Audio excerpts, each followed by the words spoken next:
Come in. Emily Carter pulled the door open against everything her neighbors had told her. You'll freeze out there. The man on her porch wasn't just cold, he was dying. And behind him, through the howling dark, she could hear them engines, dozens of them cutting through the worst snowstorm Cedar Ridge had seen in 11 years. Hell's Angels. All 59 of them, coming straight toward her. Her hand was still on the door. She could still close it. She didn't. Before we go any further, if this is your first time here, hit that subscribe button and come along for the ride. Drop a comment and tell me what city you are watching from. I want to see how far this story travels. Now let's get into it. The diner had been dying for months, and Emily Carter had gotten pretty good at pretending not to notice. She could pretend when she wiped down the same 4 tables that used to seat 40. She could pretend when she turned the heat down to 58 degrees after 9 p.m. because the gas bill had already eaten through the emergency account she'd been building since August. She could pretend when Lily asked why they weren't getting a Christmas tree this year, and Emily told her they were doing something different, something smaller, something special, and Lily, 7 years old and already too perceptive for her own good, nodded like she believed her, even though both of them knew she didn't. But there were moments late at night when the pretending stopped. When the last customer was gone and the parking lot was empty, and the only sound was the wind coming down off the mountain, and the hiss of the radiator that needed replacing, and the low hum of the refrigerator that was already 3 years past its warranty in those moments. Emily Carter let herself feel how tired she was. Not just physically tired, though that was real enough. She was 34 years old and she felt 60. She was tired the way you get tired when you've been fighting alone for so long that you've almost forgotten what it felt like to have someone standing next to you. Her father had built this diner with his own hands, literally. Walt Carter had been 27 years old when he bought the land, 28 when he poured the foundation himself with 2 friends who owed him favors, 29 when he opened the doors for the first time and served coffee to 11 people who wandered in out of curiosity.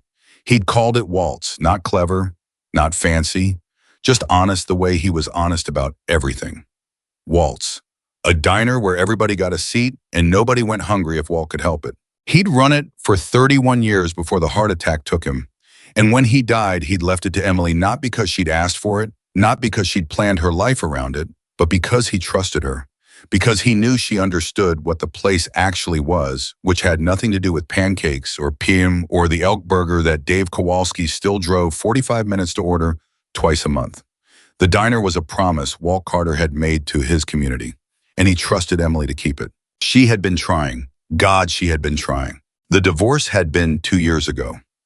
Marcus had given her 3 days' notice, not before he left, but before the creditors started calling.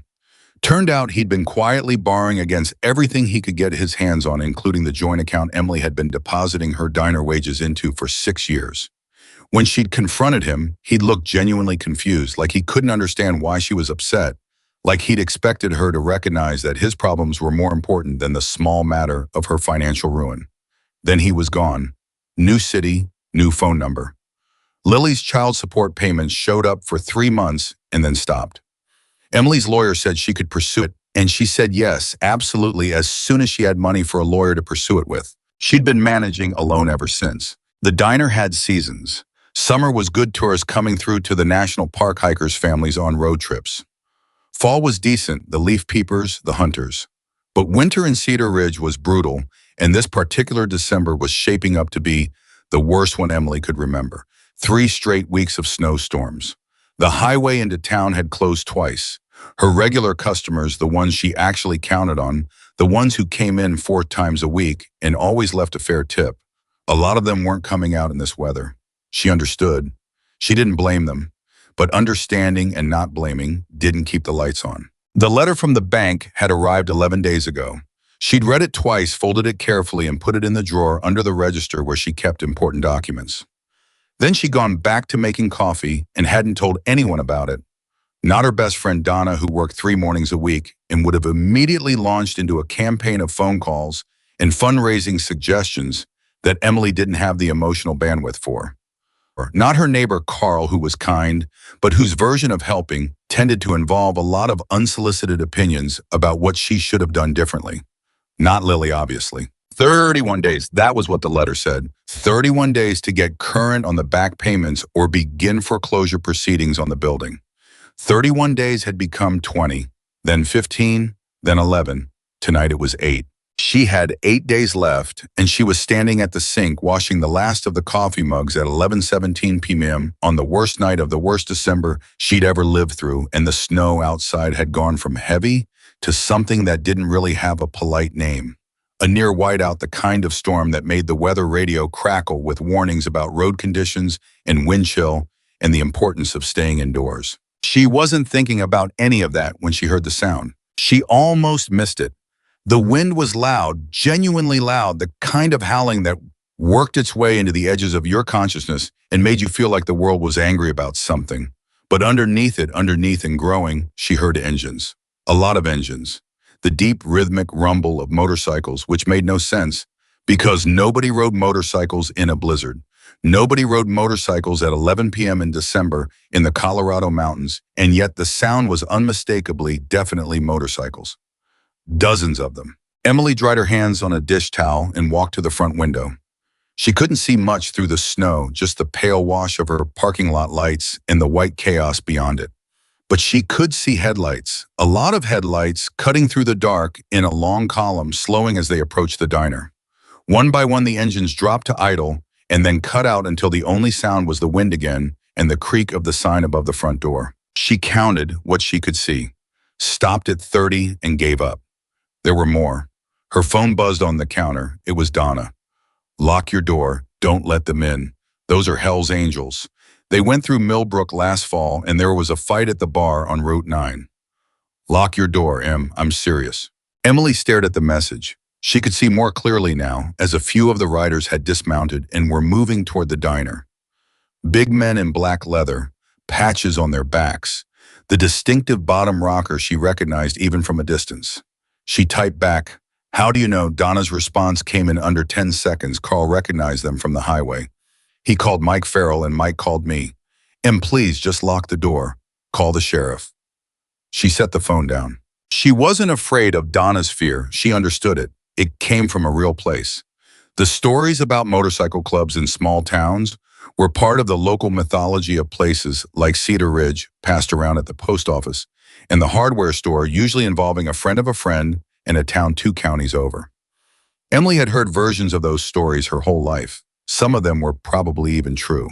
But she was also her father's daughter. And Walt Carter had a thing he used to say that Emily had heard so many times growing up that it had become like breathing something she didn't even notice until a moment like this one when she needed it. The worst thing you can do to a person, Walt used to say, is decide who they are before they open their mouth. She was still standing at the window when she saw it. One of the riders near the back of the group had not dismounted with the others. He was still on his motorcycle, and then he wasn't. He was off his motorcycle and onto the ground, and the men nearest him were moving toward him fast. Not panicked exactly, but urgent in the way that people move when something is actually wrong. Emily was out the door before she'd made a conscious decision. The cold hit her like a fist. She'd forgotten her coat, which was stupid, and the wind immediately started working on her face and hands. But she was already moving across the parking lot, and the snow was thick and high around her boots, and she could hear one of the men shouting something she couldn't make out over the wind. She got to the fallen rider in about 30 seconds. I was young. That was the first thing she registered. Young, maybe 22, 23, with dark hair plastered to his forehead from the snow and a gray pallor to his face that she recognized immediately because she had seen it before on her neighbor's kid 4 winters ago when they'd pulled him out of the frozen creek behind the middle school. Severe cold exposure, early stages of hypothermia. She'd taken a wilderness first aid course when Lily was 3, partly because Walt had insisted and partly because living in a mountain town had a way of making you take that kind of thing seriously. She'd never expected to actually use it. "How long was he riding?" she said. She wasn't talking to anyone specific. She was talking to whoever was closest, which turned out to be a broad-shouldered man with a short gray beard who was crouching over the young man and whose expression in that moment was not the expression of a dangerous person. It was the expression of someone genuinely frightened. 2 hours in this, the man said. His bike threw a chain about 12 miles back. He refused to stop, said he could make it. His name. Ryan Mitchell. Ryan. Emily put her hand on the young man's jaw, turned his face toward her. His eyes were open, but struggling to focus. Ryan, I need you to stay awake. Can you hear me stay awake? A murmur. Not words, but something. Help me get him inside, Emily said. The gray-bearded man looked at her for a moment. Just a moment. Like he was recalibrating something. You sure about that? He said. He's going into hypothermia, I'm sure, Emily said. Let's go. They carried Ryan Mitchell through the front door of Walt's Diner at 11:22 p.m. Two men took his arms. Emily guided his head, and the broad-shouldered man with the gray beard held the door. And then the other riders came in behind them, not rushing, not loud, just moving out of the cold, the way anyone moves out of the cold. And Emily, who had been managing logistics in a diner kitchen since she was 12 years old, was already doing the mental math. 50 men, maybe 60. The diner seated 42 comfortably. There was standing room for another 20 along the counter, and the walls of people weren't fussy about personal space. She would need more coffee, a lot more coffee. She got Ryan. Ryan settled in the booth in the far corner, the one that her father had always called the best seat in the house because it was closest to the kitchen and farthest from the draft under the front door. She sent one of the men who said his name was Torres, just Torres, to get blankets from the storage closet. She pointed him toward without explaining where it was, trusting him to find it, which he did. She put water on. She pulled the remaining hot coffee from the burner and brought it to Ryan and held the mug while his hands shook too badly to grip it. Small sips, she said. Slowly, don't rush it. Who are you, he managed. Emily, I own this place. He looked around the diner, at the other riders filling the space, at the Christmas lights she'd strung above the counter because Lily had asked, and Emily couldn't say no to everything. You let all of us in, Ryan said. You needed to come in. People don't usually, he stopped, swallowed. Usually people see us coming and lock up. My dad built this place, Emily said simply. He would have been embarrassed if I'd locked it. She left him with Torres and two others who seemed to have appointed themselves his unofficial guardians, and she went back to the kitchen and she made more coffee. The diner was loud now in a way it hadn't been loud in months. Not rowdy, she'd been bracing for rowdy, had her hand mentally near the phone, ready to call the sheriff at the first sign of something she couldn't handle. But it wasn't that. It was the noise of a lot of people talking at once, the bass register of men who were cold and tired and relieved to be somewhere warm. Boots on the floor, the clatter of mugs being set down, someone she couldn't see who had started quietly moving chairs and stools to make more room without being asked. She noticed that. She was pouring her fourth pot when the broad-shouldered man with the gray beard appeared in the kitchen doorway. You mind? He said, gesturing at the space. Come in, Emily said. He came in. Not far, he stopped just inside the doorway, which she appreciated because the kitchen wasn't large and his presence filled it considerably. He was maybe 58, 60, with the kind of face that had spent a lot of time outdoors. The patch on his vest said President. Jack Sullivan, he said, Emily Carter. I know, your name's on the sign out front. He looked around the kitchen with the eyes of someone who was actually seeing it. You're running low on everything. I close at 10, she said. You showed up at 11:20. We wouldn't have except for the storm. We were trying to make it to Colorado Springs tonight. He paused. Ryan's bike went down. We couldn't leave him. You could have called for a truck. Highway's closed south of here. Has been since 9 p.m. Emily hadn't known that. She filed it away. How is he? Jack said. He'll be fine. He needs to get warm slowly and stay hydrated. He shouldn't ride again tonight, not in this. Agreed. He looked at her steadily. What do you need from us? We'll pay for everything, coffee, food, whatever you have. And we'll pay for the space. Whatever your rate is, we'll double it. She should have said yes. She needed the money desperately, and there was no dignity in the kind of desperate she was currently experiencing. And these men had money. Clearly, the bikes alone were worth more than her monthly revenue. She should have said yes and negotiated something fair and felt no complicated feelings about it whatsoever. Instead, she said, let me see what I have in back. She had eggs, 3 dozen and a half. She had potatoes she'd been planning to use for hash tomorrow morning. She had a full case of canned soup that she'd bought on sale in October and hadn't worked through yet. She had bread, 2 loaves, plus a bag of rolls she'd made yesterday. She had butter and salt in the industrial-sized can of coffee grounds that she ordered from the restaurant supply company and that she'd been rationing for 2 weeks. She could feed 59 people, not lavishly, but she could feed them. She started cooking. The thing about cooking for a crowd in a small kitchen when you'd been doing it most of your adult life was that it became almost meditative.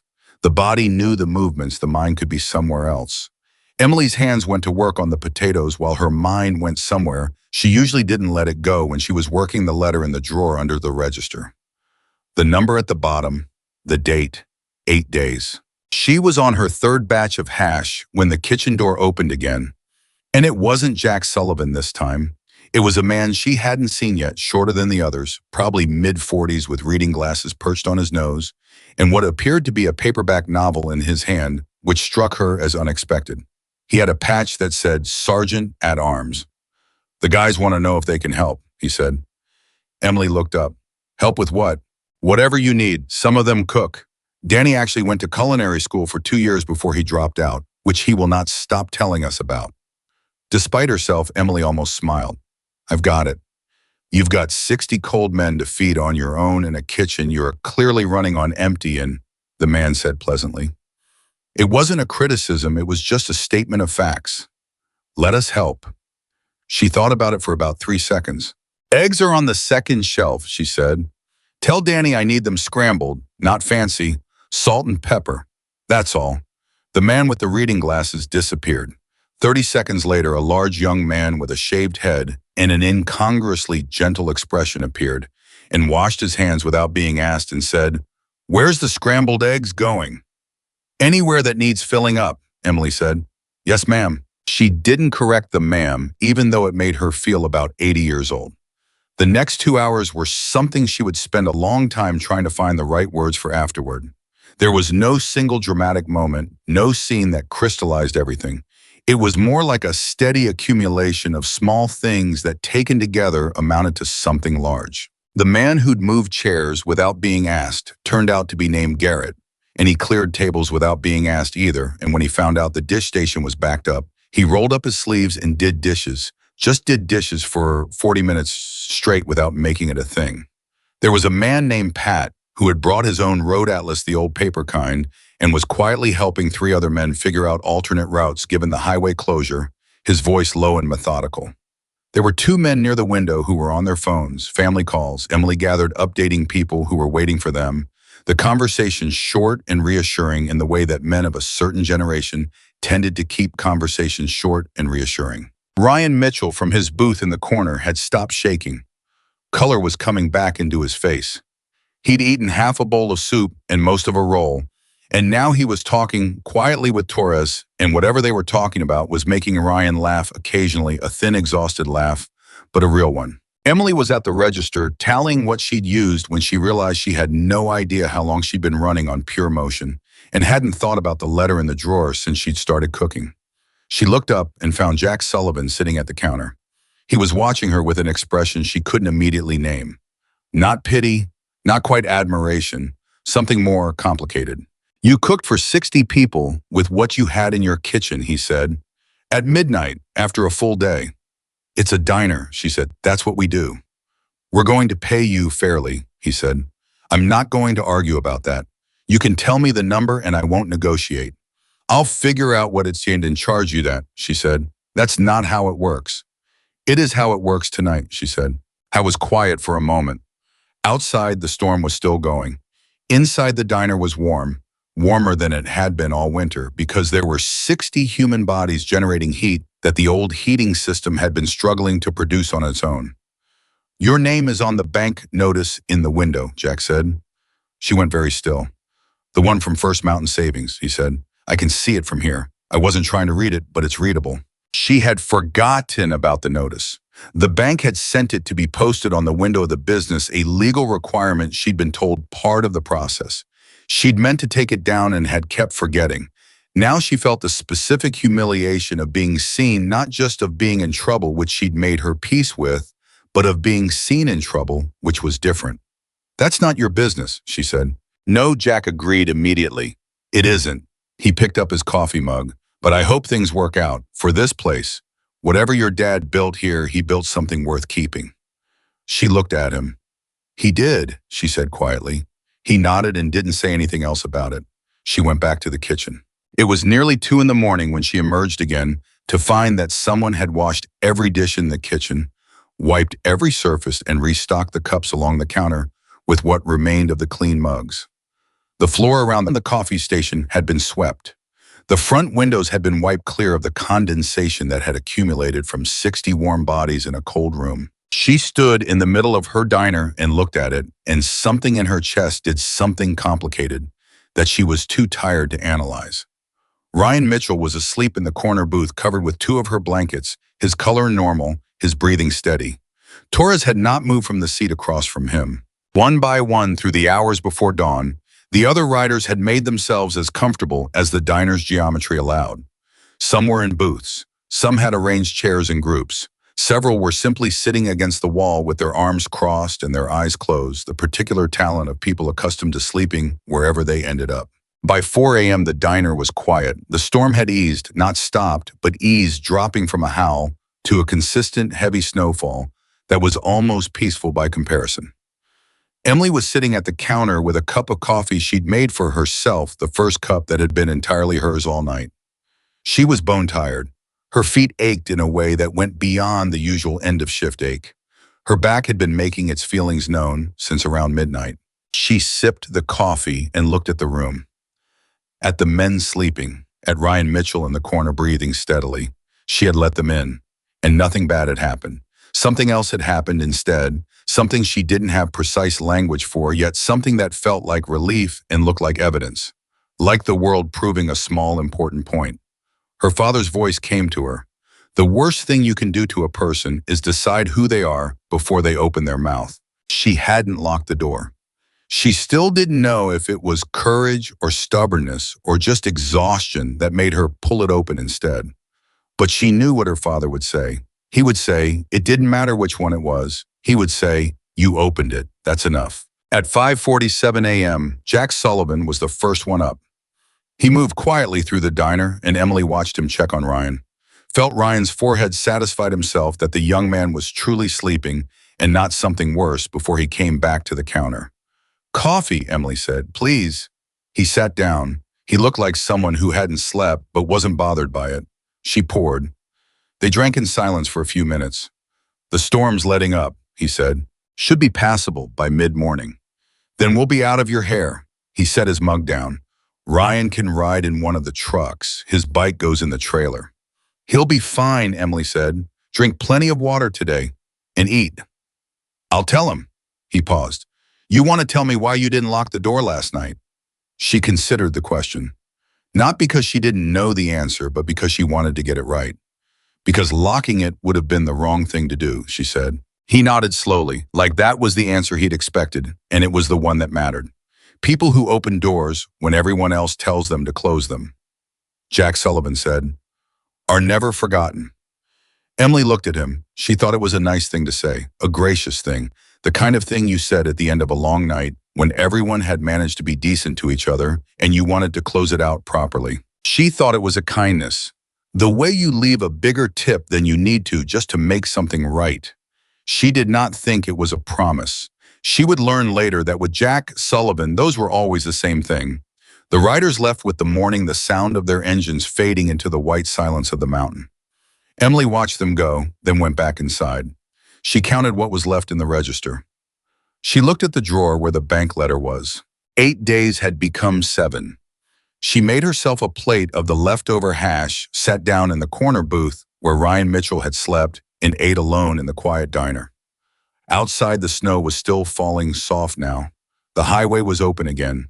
The mountain was doing what mountains do, indifferent, enormous, beautiful, and cold. Inside, the diner smelled like coffee and something she hadn't been able to name all night, and finally recognized alone in the morning, quiet as the smell of a full room. She hadn't had that smell in a very long time. She'd almost forgotten how much she needed it. 7 days. That number sat in Emily's chest like a stone she carried everywhere, to the sink, to the stove, to the register, to the back booth where she ate standing up because sitting down felt like giving in to something. 7 days until the bank moved forward. 7 days until the building her father had poured his life into stopped being hers in any meaningful way. She hadn't slept much after the riders left. She'd cleaned what was already clean, reorganized what was already organized, and then stood at the front window for a while watching the snow settle over the empty parking lot, the way you watch something when you don't want to look at the thing you're actually thinking about. The tire tracks were still there. 60 motorcycles pressed into the snow in twin lines, already softening at the edges, already being covered over. By noon, they'd be gone. By tomorrow morning, it would look like none of it had happened. She made herself go through the numbers. The riders had paid. Jack Sullivan had laid cash on the counter before the last of them filed out more than she'd asked for, more than she'd calculated, and when she'd started to object, he'd held up one hand in a way that wasn't rude but wasn't negotiable either. She'd counted it twice after they left. It covered 3 days of operating costs. Not the bank, not the back payments, but 3 days of being able to keep the lights on and the gas running, and Lily fed without doing the specific arithmetic Emily had been doing every morning for the past 4 months, the one where she figured out what could wait one more day. 3 days didn't solve 7 days, but it was something. Donna called at 8:15. "Are you okay?" Donna said before Emily even finished saying hello. "Carl said there were 60 of them. He said they were there all night. And why didn't you call me?" "Because there was nothing to call about," Emily said. She was washing the breakfast prep dishes, phone wedged between her shoulder and her ear. "They needed somewhere warm. Ryan, one of the younger ones, was hypothermic. I couldn't send them back out." Silence on Donna's end, then hypothermic. "He's fine. He left this morning with the rest of them." "Emily." Donna's voice had that specific texture it got when she was marshaling patience. "You let 60 Hell's Angels sleep in your diner. 59. That's not the number that matters." "They were fine, Donna. They were—" Emily paused, searching for the right word. "They were people. They were just people who needed to come in out of the cold." Another silence. Longer this time. "You sound like your father," Donna said finally, and her voice had changed, softer, something complicated in it. "I know," Emily said. "I'll take it." She opened at the regular time. The morning crowd was what the morning crowd always was in December thin. Carl Briggs came in for his usual 2 eggs and toast and sat at the counter and looked at her with the particular expression of a man who had a lot of opinions he was deciding whether to voice. She brought him his coffee and waited. "Heard you had a full house last night," he said. "I did." "Heard who it was?"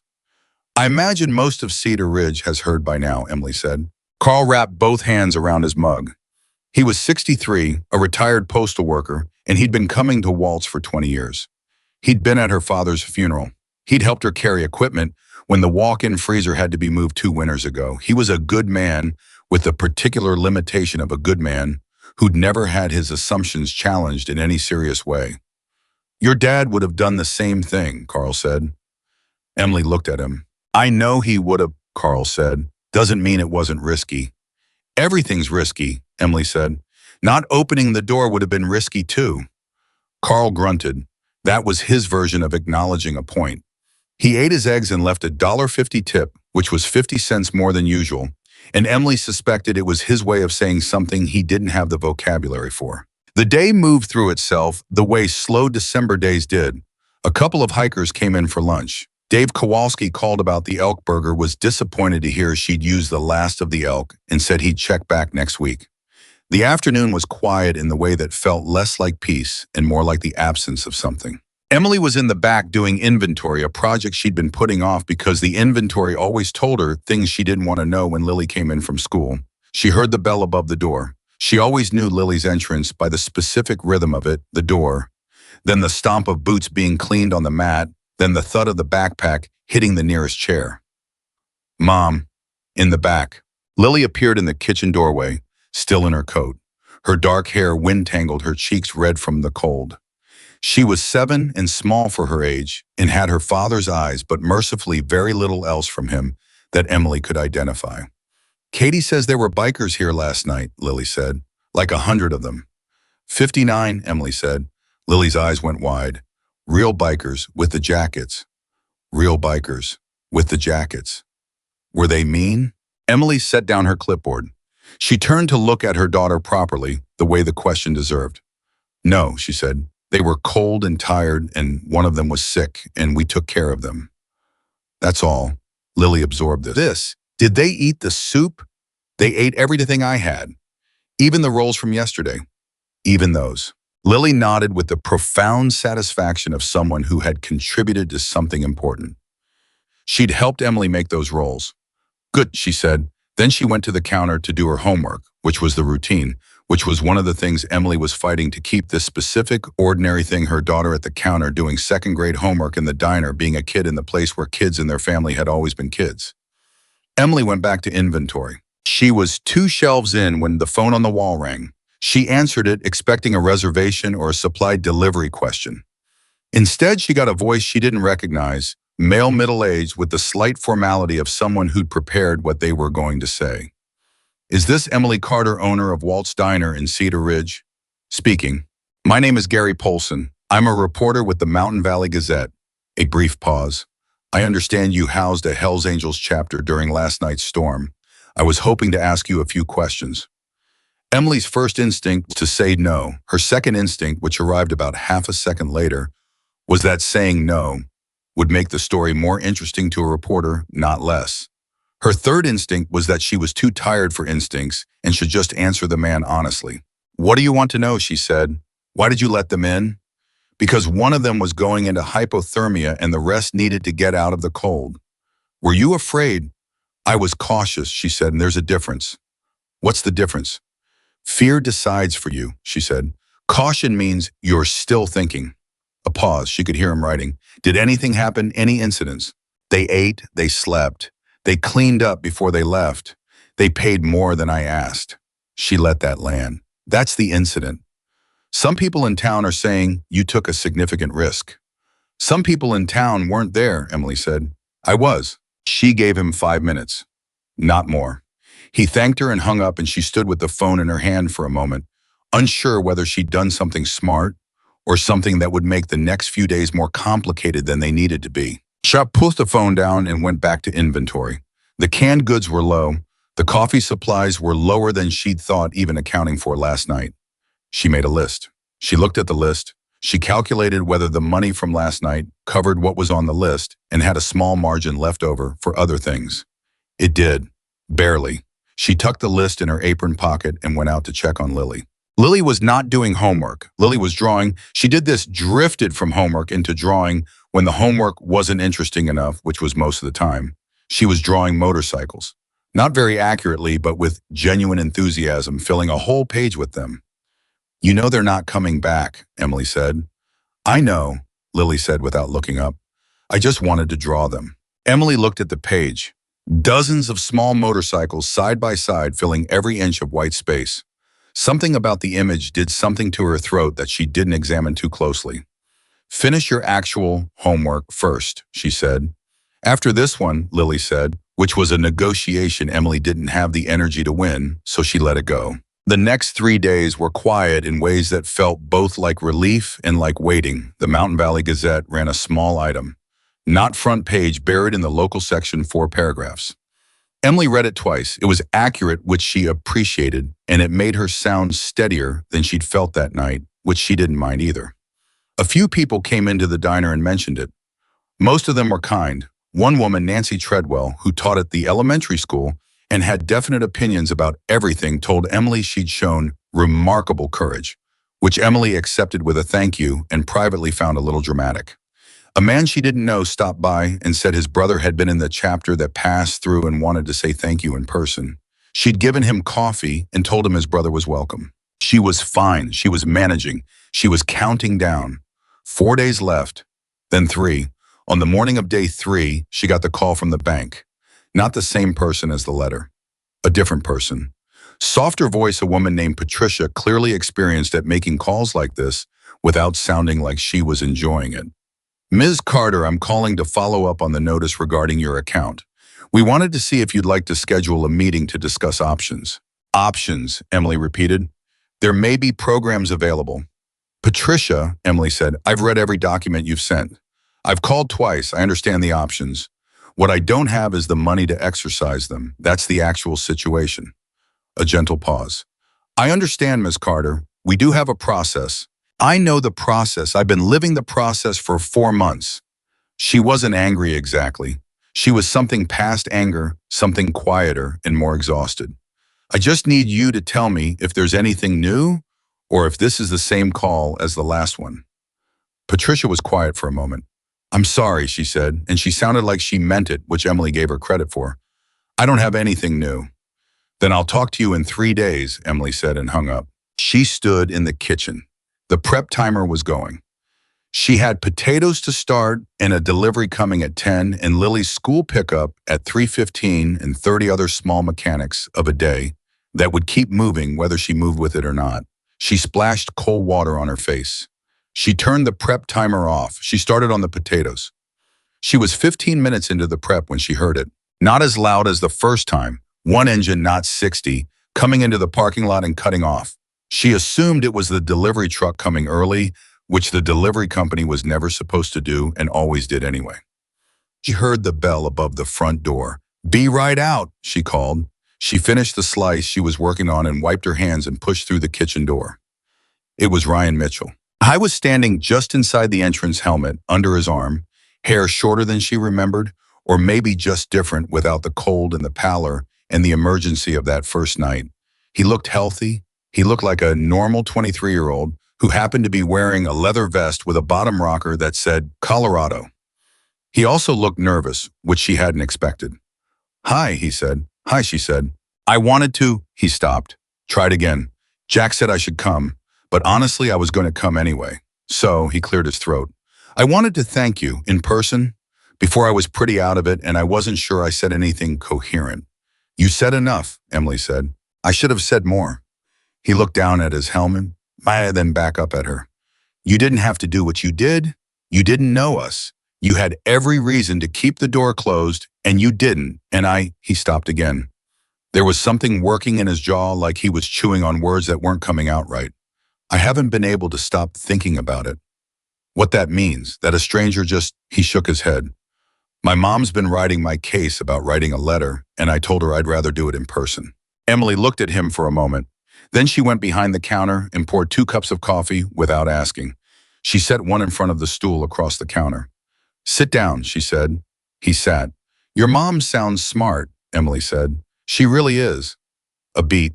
She also wants to know if you take pie orders. She makes a salted caramel apple that she wants to send you. As a thing. I told her you'd probably say no, and she said to ask anyway. Emily picked up her own mug. Despite everything, the 3 days, the bank call, 2 hours ago, the inventory, that told a story. She didn't like the 7 becoming 4 becoming 3. Despite all of it, she felt something in her chest loosen just slightly. Tell your mom yes. Ryan's face did something that was almost all the way to a smile. She's going to lose her mind. They drank their coffee. Emily asked him where they'd been going the night of the storm, and he told her a memorial run actually for a chapter member who died in September. A man named Howard who'd been with the club for 20 years and who everyone had called Big How and whose widow had asked the chapter to ride on his birthday. That's where you were going, Emily said. A memorial. Yeah. He wrapped both hands around the mug, which is, I don't know, it's not what people think we are usually. What do people think you are? He looked at her directly. You know what they think. I know what they say, Emily said. That's not always the same thing. He looked at her for a long moment. Then, Jack says you're in trouble with the bank. She felt her jaw tighten. Jack says a lot of things. He's not wrong usually. Ryan hesitated. He mentioned the notice on your window. He mentioned it to the chapter. And I know that probably sounds Ryan, Emily said. I know, it's not my business. That's right, he nodded, but he didn't let it go entirely. We take care of people who take care of us, he said. It's not just a thing we say, it's actually how we operate. He paused. Jack said to tell you that, specifically. Jack should come tell me himself, Emily said. Ryan almost smiled again. He said you'd say that too. He drained his coffee, set the mug down carefully, and put his helmet under his arm. I should go. I needed to do this in person. My mom would haunt me otherwise. Smart woman, Emily said again. The smartest. He was almost to the door. Then he stopped. He turned back. There was something on his face that was younger than the jacket and the patch and the road-worn exterior.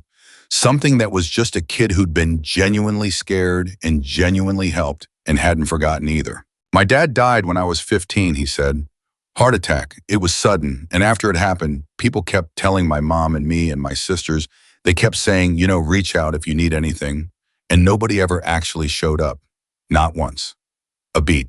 I've been thinking about why some people show up and other people just say the words. And I think it's because showing up costs something. Time or money or pride or something. And most people don't want to pay it. He looked at her steadily. You paid it. On a night when you clearly couldn't afford to. I wanted you to know that I see that. Emily stood behind the counter and did not say anything for a moment because there was something pressing behind her eyes that she was absolutely not going to let happen in front of this 23-year-old kid. Thank you, she said. Her voice was level. He nodded. He pushed through the door and was gone. She heard his motorcycle start. She heard it pull out of the parking lot. Then it was quiet again, just the prep timer she'd forgotten to reset, and the refrigerator, humming the furnace doing its inadequate best against the December cold. She went back to the kitchen. She reset the timer. She went back to the potatoes. Her hands were steady.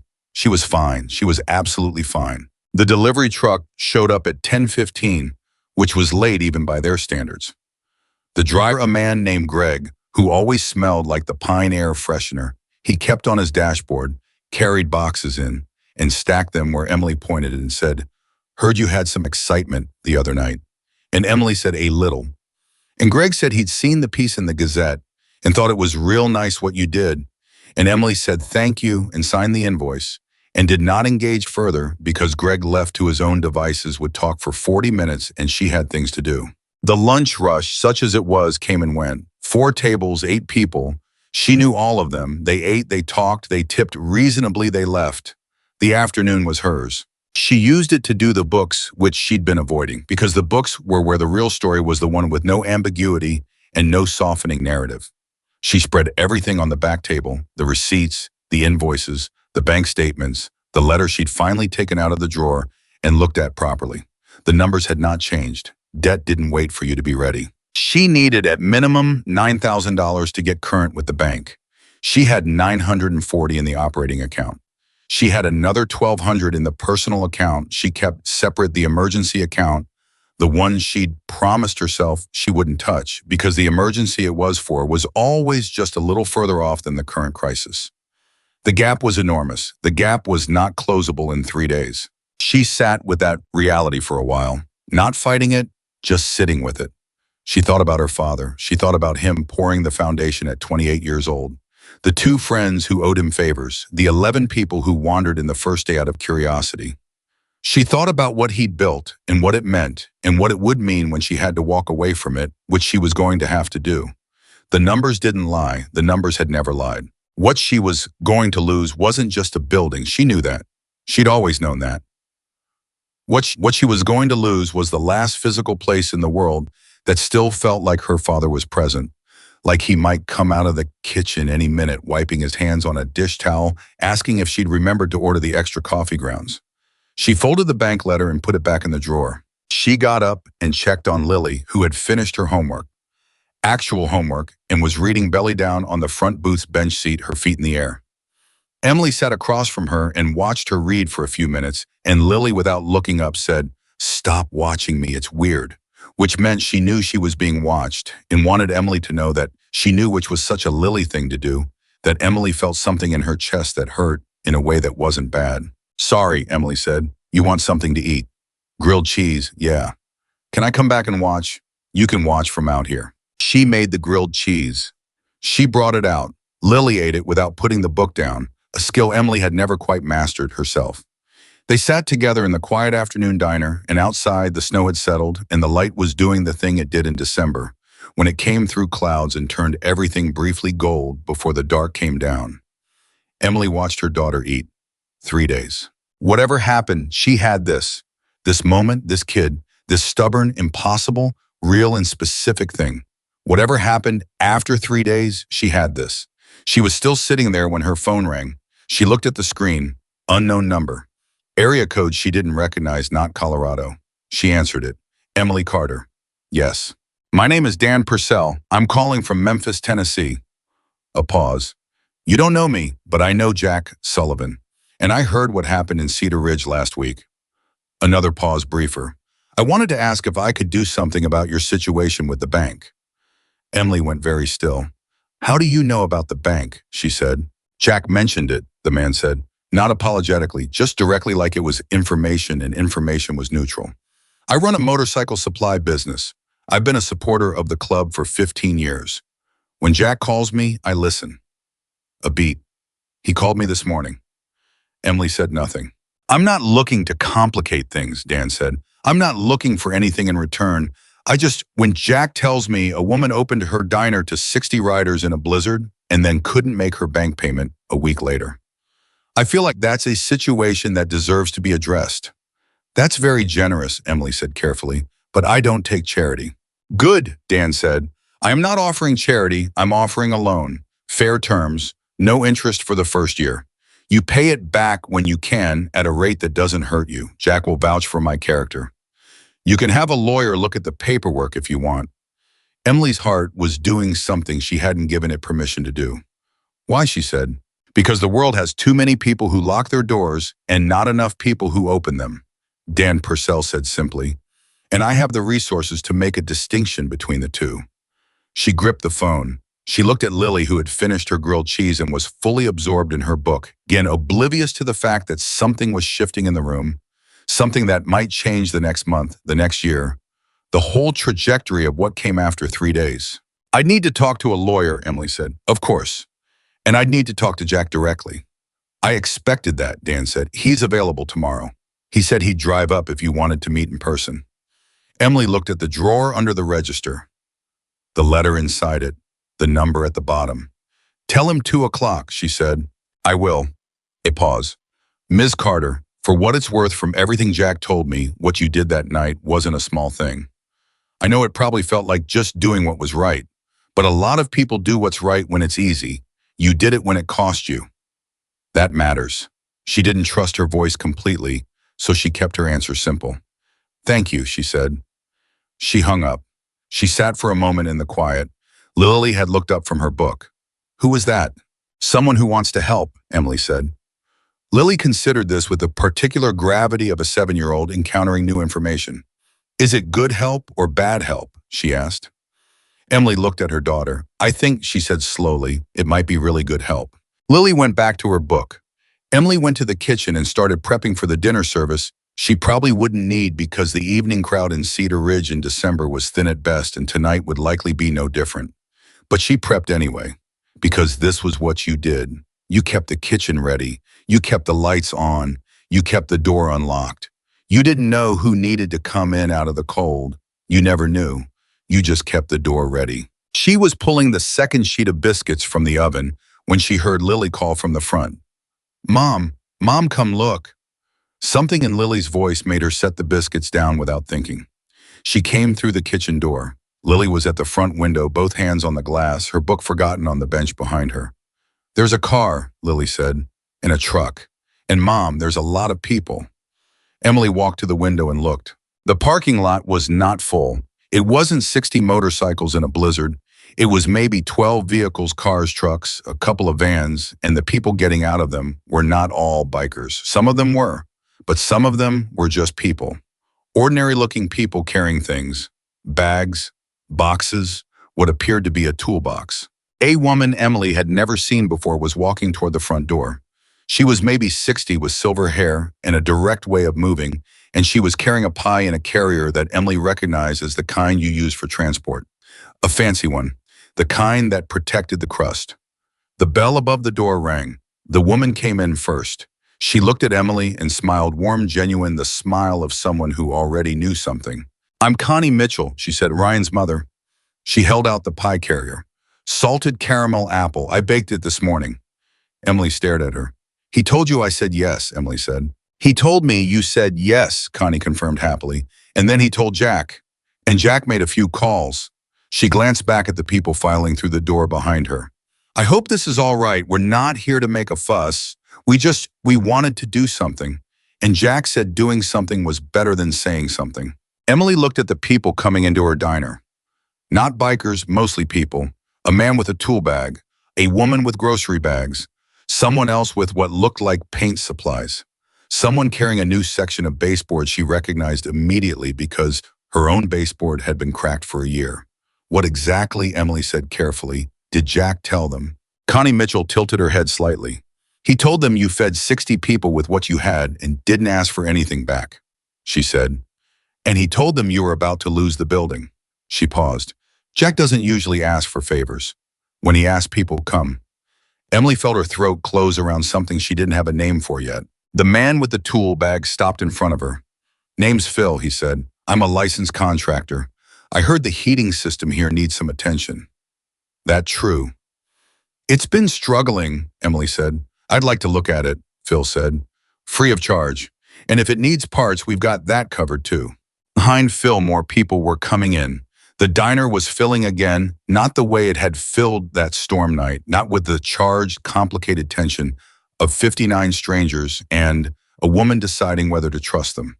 This was different, warmer, like something that had been set in motion a week ago was arriving now at the place it had always been going. Lily had come to stand beside Emily. She slipped her small hand into Emily's without saying anything. Emily held it. She looked at Connie Mitchell, who was still holding the pie, still smiling with the patience of a woman who'd learned that sometimes the right thing to do was just stand still and let a moment be what it was. The kitchen's in the back, Emily said finally. I'll show you where to put that. Connie followed her. Behind them, Phil was already heading toward the utility room without being shown where it was, and the woman with the grocery bags was setting them on the counter and pulling things out with the efficiency of someone who had a plan. And somewhere in the front of the diner, Lily had stopped being quiet and was asking someone with a toolbox what all the tools were for, and the man was answering her patient and specific the way you answer a kid who asks a real question. The diner was loud again, full again, warm in a way that had nothing to do with the heating system. Emily set the pie carrier on the prep counter and turned to Connie Mitchell. You didn't have to come all this way, Emily said. Honey, Connie said with the particular directness of a woman who had raised a son right in difficult circumstances. My boy was dying on your parking lot, and you brought him inside and kept him warm until the danger passed. There is no distance I wouldn't drive for that. Emily pressed her lips together.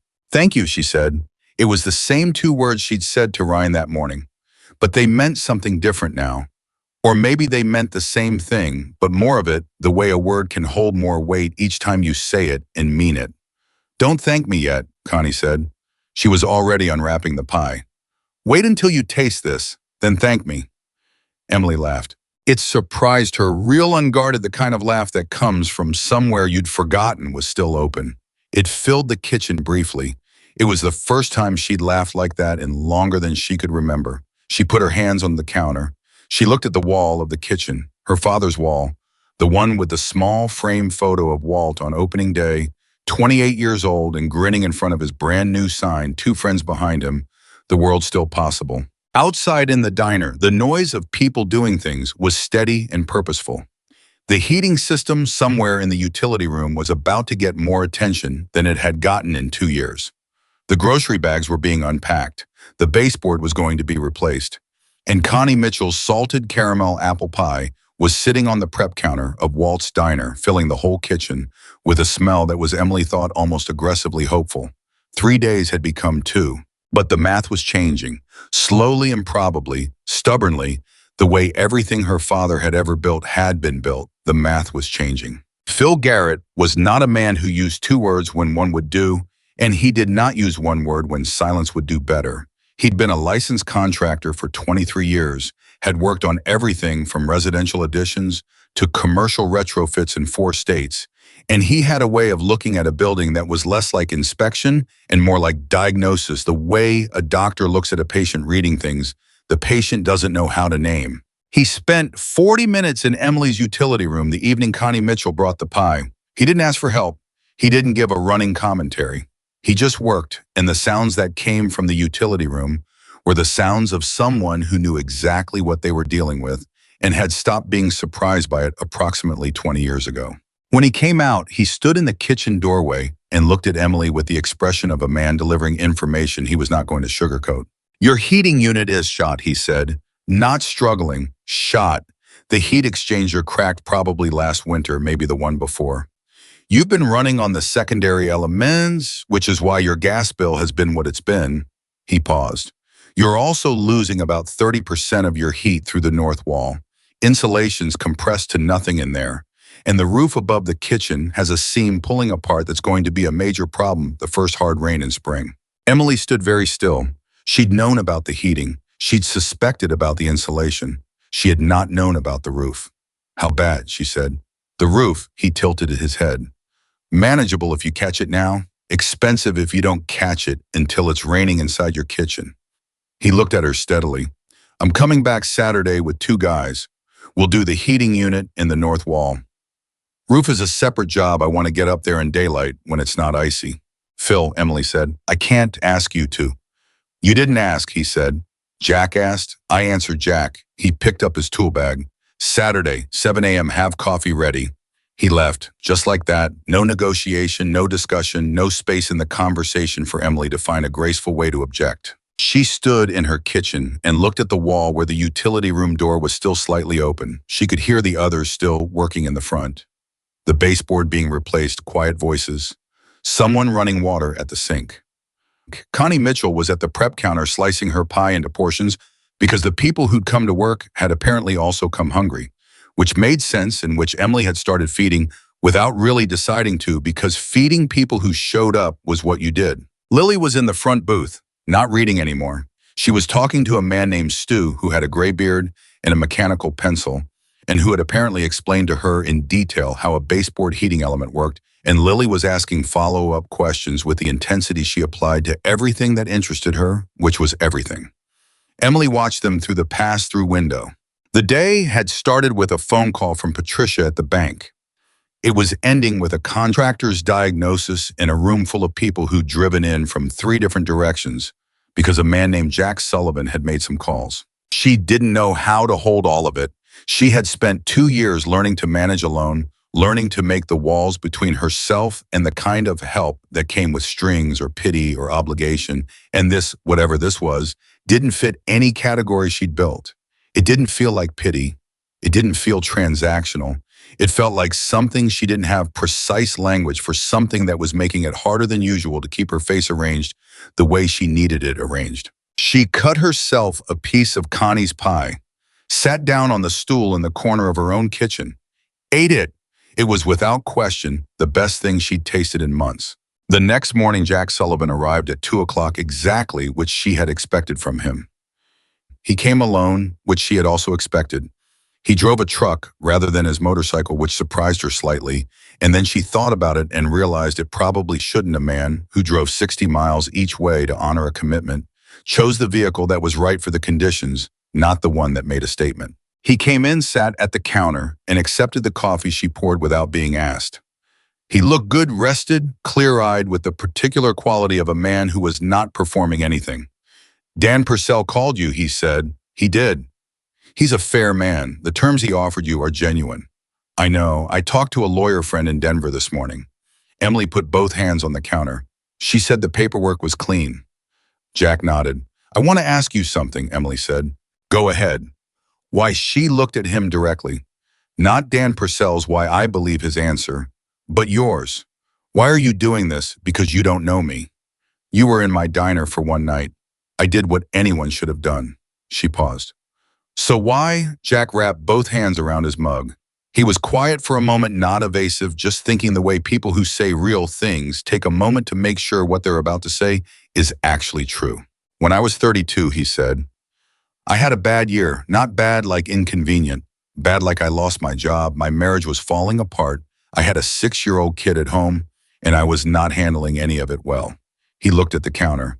I ended up on the side of a highway in New Mexico at 11 o'clock at night with a blown engine and $40 in my wallet, and a man stopped. Older guy, drove a pickup. He spent 2 hours helping me get the bike to a town that had a garage. He paid for the motel room. He didn't ask me anything about who I was, or what I was doing, or why I was in the state I was clearly in. A pause. When I tried to thank him, he said, I had a night like this once. Somebody helped me. I'm just keeping the thing moving. He looked up at Emily. I've been keeping the thing moving for 26 years, he said. Some nights it's small, some nights it's larger. Your night was larger. Emily held his gaze. And the bank situation. That's separate, he said. The bank situation is just math.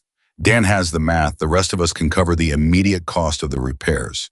He said it the way he said everything directly without drama, the way you state a plan that's already been decided. What you have here is worth keeping. What your father built is worth keeping. Those are not complicated statements. Emily put her coffee down. She was quiet for a moment. You saw the notice on the window, she said, the first night. I did. And you didn't say anything. You weren't ready, he said simply.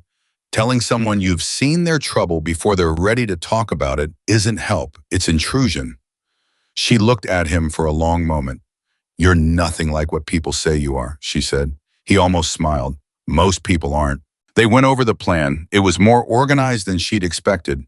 Jack had a list which surprised her, and the list had specific names attached to specific jobs, which surprised her more. Phil was handling the heating and insulation. A man named Victor, who apparently owned a roofing business in Pueblo, was coming up the following weekend for the roof seam. The loan from Dan would cover the bank's back payments with enough margin left over to replenish the supply accounts. The terms were on paper. The paper was ready for her signature. You don't have to sign today, Jack said. I know. Emily looked at the papers on the counter. 3 pages. Clean language. No traps that her lawyer friend had been able to find, and she'd looked hard. I'm going to sign today. She signed. Jack folded the papers and put them in his jacket and finished his coffee.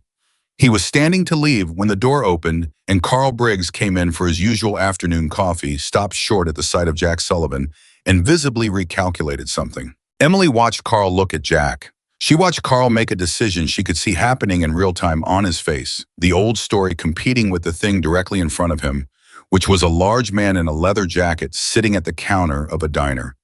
Carl had come to every day for 20 years, drinking coffee quietly and leaving room for Emily to run her own business. Carl, Emily said, this is Jack Sullivan, Jack Carl Briggs. Jack extended his hand. Carl shook it. The handshake lasted exactly as long as a handshake should last. You're the one who brought everybody yesterday, Carl said. Some of them, Jack said. Carl sat down 2 stools over. He ordered his coffee. He looked at the counter for a moment. Phil Garrett fixed the heating situation. Working on it, Emily said. Carl nodded. Phil's good. I used him for the addition on my house 4 years ago. He doesn't cut corners. He picked up his mug, looked sideways at Jack. You did a good thing, he said. It came out a little stiff, like a man not accustomed to saying things like that to strangers, but it came out. She did the good thing first, Jack said. Carl nodded again, satisfied with that answer, in a way he probably wouldn't have been able to explain. He drank his coffee. Jack left. And when the door closed behind Jack, Carl sat quietly for a moment and then said, mostly to his coffee mug, he seems all right. He is all right, Emily said. Carl said, which was the closest he was going to get to revising something he'd believed for a long time. Saturday came with Phil's truck in the parking lot at 6:58 a.m. He was apparently someone who arrived before the agreed time as a matter of principle. 2 men with him, neither of whom introduced themselves beyond first names, both of whom went directly to work with the focus of people who had come to accomplish something specific and had no interest in anything else. Emily opened the diner at regular time. She served Phil's crew coffee and did not comment on the fact that they had already been working for an hour before she unlocked the door. She made biscuits because it was Saturday, and Saturday biscuits had been a Waltz tradition since before she could remember, and the smell of them filled the diner with something that felt like purpose. At 9:15, the Mountain Valley Gazette reporter called again. Gary Polson. His voice had a different quality than the first call, less formal, more like someone who'd been following something and was seeing it develop differently than expected. Ms. Carter, he said, I'm hearing that there are repairs happening at Walt's Diner, that members of the club and associates are organizing to address the bank situation. Is that accurate? It's accurate, Emily said. How do you feel about that? She thought about it honestly. Complicated, she said, grateful, and still figuring out what it means. Would you be willing to let me come by? I'd like to write a longer piece. Emily hesitated. Not because she was afraid of the story was what it was, and it was already moving through Cider Ridge, in the way that news moves through small towns, which is faster and with more detail than any official channel can manage. She hesitated because there was something in her that still held the private version of events closely. The moment with Ryan, the conversation with Jack, Connie's pie in her kitchen. These were things that had happened in real life, not performance, and she didn't want them processed into something that required a narrative shape she didn't fully recognize. But she also thought about her father, about Walt Carter, who had built a place on the principle that people deserved to be seen, and who would have said she knew he would have said that a story told honestly was a service to the people in it. "Come Tuesday," she said.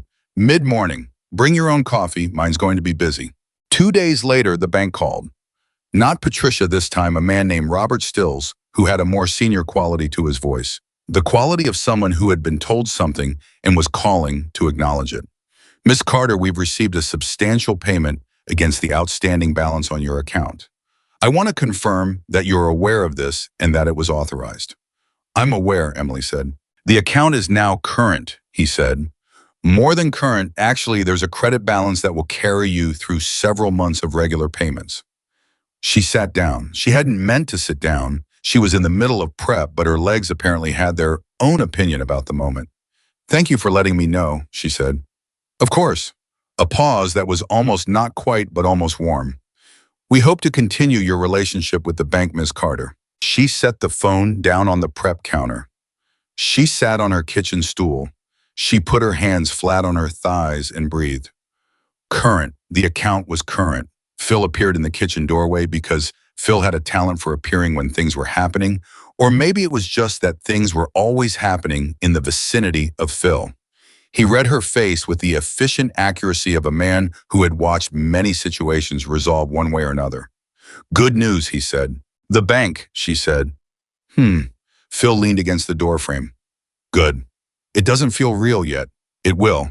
He pushed off the doorframe. "You need to come look at the north wall. We found something." She followed him to the utility room. His two men, whose names she'd learned, were Marco and Dennis, and who communicated primarily in nods and monosyllables, and were between them apparently capable of fixing.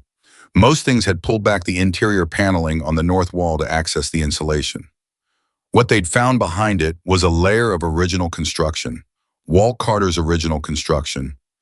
Hand-fitted, meticulous, a craftsman's work from 40 years ago. "Whoever built this wall knew what they were doing," Phil said. He was not a man who gave compliments carelessly. "The structure's solid, better than solid. Whatever's failing is the material on top, not the bones." Emily put her hand on the exposed original wall, her father's wall. Built when he was 28 years old, two friends who owed him favors, a foundation he'd poured himself. "He built everything to last," she said. "He did," Phil said. "We'll match what he did. Replace what needs replacing, leave what doesn't. When we're done, this wall will be good for another 40 years. She pressed her palm flat against the wood, just for a moment. Then she went back to the kitchen and finished her prep. By Tuesday, when Gary Polson came with his notebook and his tape recorder, and his careful questions, the north wall was done. The heating system was done. Phil had gone home to Pueblo with Dennis and Marco, and had left behind a utility room that was warmer than it had been in years, and a bill that said "paid in full" at the bottom, stamped in red ink by Phil himself, which she suspected was not a thing he normally did, and which she kept without quite deciding to keep it. Gary Polson was younger than she'd imagined, from his voice early 30s, methodical in his questions, good at listening, in the way that actual listeners are different from people who are just waiting for their turn to talk. He sat at the counter. He had his notebook open. He looked at the diner with eyes that were taking inventory. "Tell me about the night they came in," he said. "Not the version you told me on the phone. The version you actually remember." So she told him. The sound of the engine she'd almost missed under the wind. The decision she hadn't quite made consciously. Ryan Mitchell's gray face in the parking lot snow. The 2 hours of cooking with whatever she had while 60 people she'd been told to fear filled her father's diner and didn't break anything, didn't threaten anyone, moved chairs and did dishes and called their families and fell asleep against the wall like people who were tired and grateful for warmth. "What did you think," Gary said, "when you saw them leave in the morning?" "I thought the night was over," she said. "And was it?" She looked at the front window. The notice from the bank was gone. She'd taken it down the day Phil arrived, not ceremonially, just taken it down and folded it into the recycling without looking at it because it was no longer accurate. "No," she said, "it was just starting." Gary wrote. He wrote for a long time. He asked about the repairs and about Dan Purcell's loan and about Connie Mitchell's pie, which he said he'd heard about from 3 separate sources already, which made Emily think Connie was not a woman who kept her own accomplishments quiet, which was exactly right. Then he asked, "What do you think people should take from this?" Emily thought about it. She turned the mug in her hands. "I don't think I'm qualified to tell people what to take from anything," she said. "I opened a door. I made some eggs. That's really what happened." 60 people drove out of their way because of those eggs, Gary said. 60 people drove out of their way because of what Jack Sullivan is, Emily said. I gave him a reason. Gary looked up from his notebook. "You think it's about him?" "I think it started with him," she said. "But he didn't create these people. He just pointed them towards something." She paused. "Maybe that's the thing. It doesn't take a hero. It just takes someone pointing in the right direction." Gary wrote that down. He was almost done when the door opened and Donna came in. Donna, who had texted "lock your door" the night it started. Donna, who had called the next morning sounding like she was preparing to be horrified. Donna, who had come to work on Monday morning and looked around at the repaired baseboard in the warm utility room and the paid notice on the wall and said, with the honesty that was her greatest quality and sometimes her most exhausting one, "I was wrong and you were right, and I would like to not have to say that again in the future, please." She slid into the stool next to Gary Polson, without appearing to notice him, accepted the coffee Emily poured and said, "Phil's coming back Saturday for the roof. Victor's coming for the roof. Victor Reyes out of Pueblo. Phil recommended him." "The roof," Donna shook her head slowly. "Your father would be furious that it got to this state." "My father would be furious and then he'd fix it himself," Emily said. "And then he'd make everyone involved eat lunch." Donna laughed. It was a real laugh, the kind Donna had, big and unself-conscious. Gary Polson was smiling into his notebook. "Who's this?" Donna said, noticing him now. "Reporter," Emily said. "Mountain Valley Gazette." "Oh." Donna turned to face Gary with the expression of a woman who has information she has been waiting for an occasion to deploy. "Did she tell you about the pie? Because the pie is actually an important part of the story." Emily went to the kitchen before she could be part of whatever conversation was about to happen. She stood at the prep counter. She could hear Donna through the pass-through enthusiastically supplementing Gary Polson's notes with her version of events, which would be detailed and not entirely accurate, and would make the story probably more interesting than Emily's version had made it. Through the front window, she could see the street, cars going past, a woman walking a dog, Carl Briggs heading toward the hardware store with the purposeful gait of a man who had errands and intended to complete them efficiently. Ordinary Cedar Ridge, ordinary Tuesday. The letter from the bank was gone from the window. The account was current. The north wall was warm. She started prepping the soup for lunch service, chicken vegetable, the kind her father had made every Tuesday, because Tuesday was when the vegetable delivery came and you used what was fresh. She cut the carrots the same way he taught her, the same rhythm, the same size, because some things you learned so young that they became part of how your hands worked without your mind involved. She was 10 minutes in when the front doorbell rang, and Lily's voice came through the pass-through. Lily, who had come directly from school, the normal rhythm, the protected, ordinary thing. "Mom, there's a truck outside with motorcycles in it." Emily looked up from the carrots. "What kind of truck?" "A big one, like a trailer. And there's men in it." A pause. "Lots of men." She heard Donna say something. She heard Gary Polson's chair scrape. She wiped her hands on her apron and went through the kitchen door. Through the front window, she could see the parking lot. Not a trailer, 3 trailers. And the vehicles pulling them were not pickup trucks. They were moving-style trucks, the kind you rented for large loads, and they were pulling into the parking lot with the deliberate care of drivers who had been told to be careful. Her phone buzzed. Jack Sullivan. She answered it. "Don't panic," he said, which was not a reassuring opening. "What is happening in my parking lot?" "Materials," he said, "for the kitchen. The commercial range you have is 20 years old and running on 2 burners. The refrigerator compressor is about to go," Phil told me. "And the counter needs resurfacing because the laminate is separating in 3 places, which is a health code issue." Emily stared through the window. "Jack." "The chapter voted on it," he said, "unanimously, which for the record has only happened twice in the 8 years I've been president. The other time was about something less important. Jack, this is too. The range alone will cut your gas costs by 30%, he said. Phil's calculations, not mine. I can't accept." Emily. His voice was even, not stern even.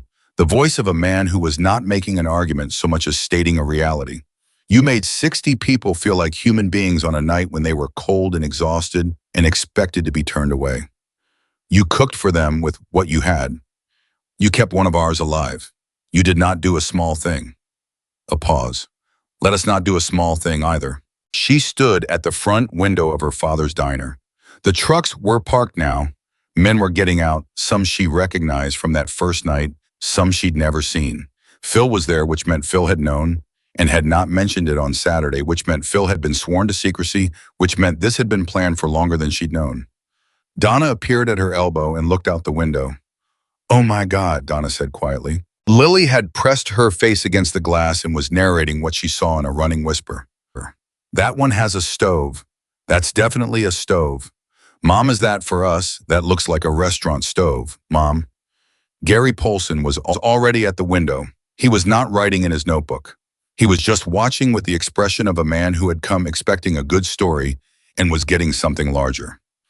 Emily's phone was still at her ear. "Jack," she said. "Yeah. Tell me they can start today, because if they have to come back tomorrow, I am going to spend it all night thinking about it, and I would rather just—" "They can start today," he said. "Okay." She pressed her palm against the cold glass.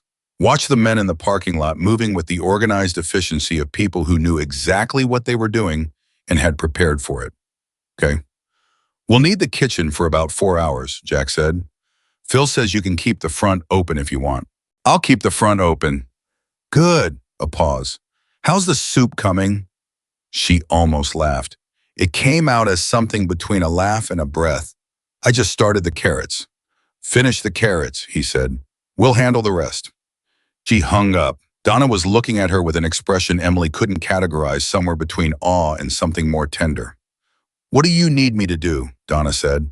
"Watch the front," Emily said. "I'm finishing the carrots." She went back to the kitchen. Outside, she could hear the first sounds of the trucks being unloaded, the specific clank and thud of commercial kitchen equipment being moved with care. She stood at her prep counter and picked up her knife and went back to the carrots. Her hands were steady. The rhythm was the same, her father's rhythm, the Tuesday rhythm, the rhythm of a woman who kept the kitchen ready because you never knew who was going to need to come in. Lily appeared in the kitchen doorway. "Mom, there are at least 20 people out there." "I know. Are they all staying for today? Can I help?"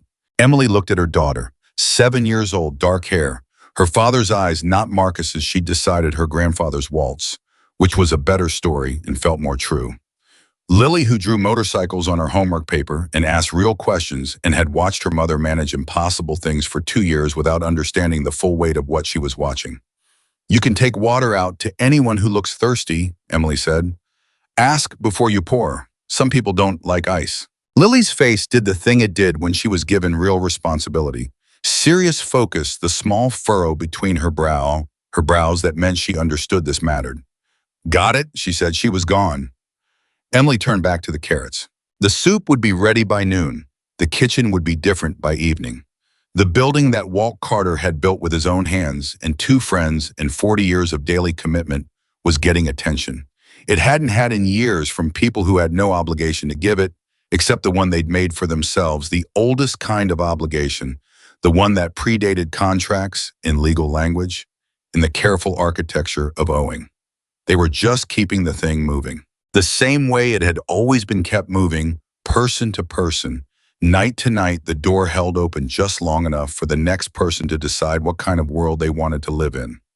Emily Carter finished the carrots. She started on the onions. Outside, the sound of something being built, being rebuilt, filled the parking lot of her father's diner like the best kind of noise, like the sound that a place makes when it's being kept.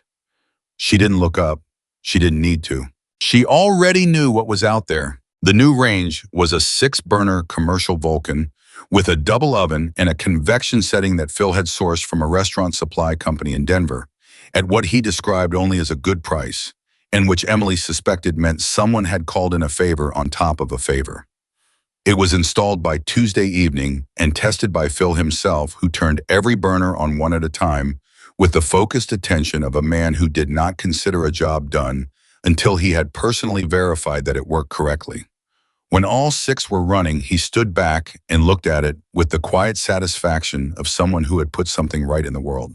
That, he said to Emily, is a real kitchen. Emily stood next to him and looked at the range.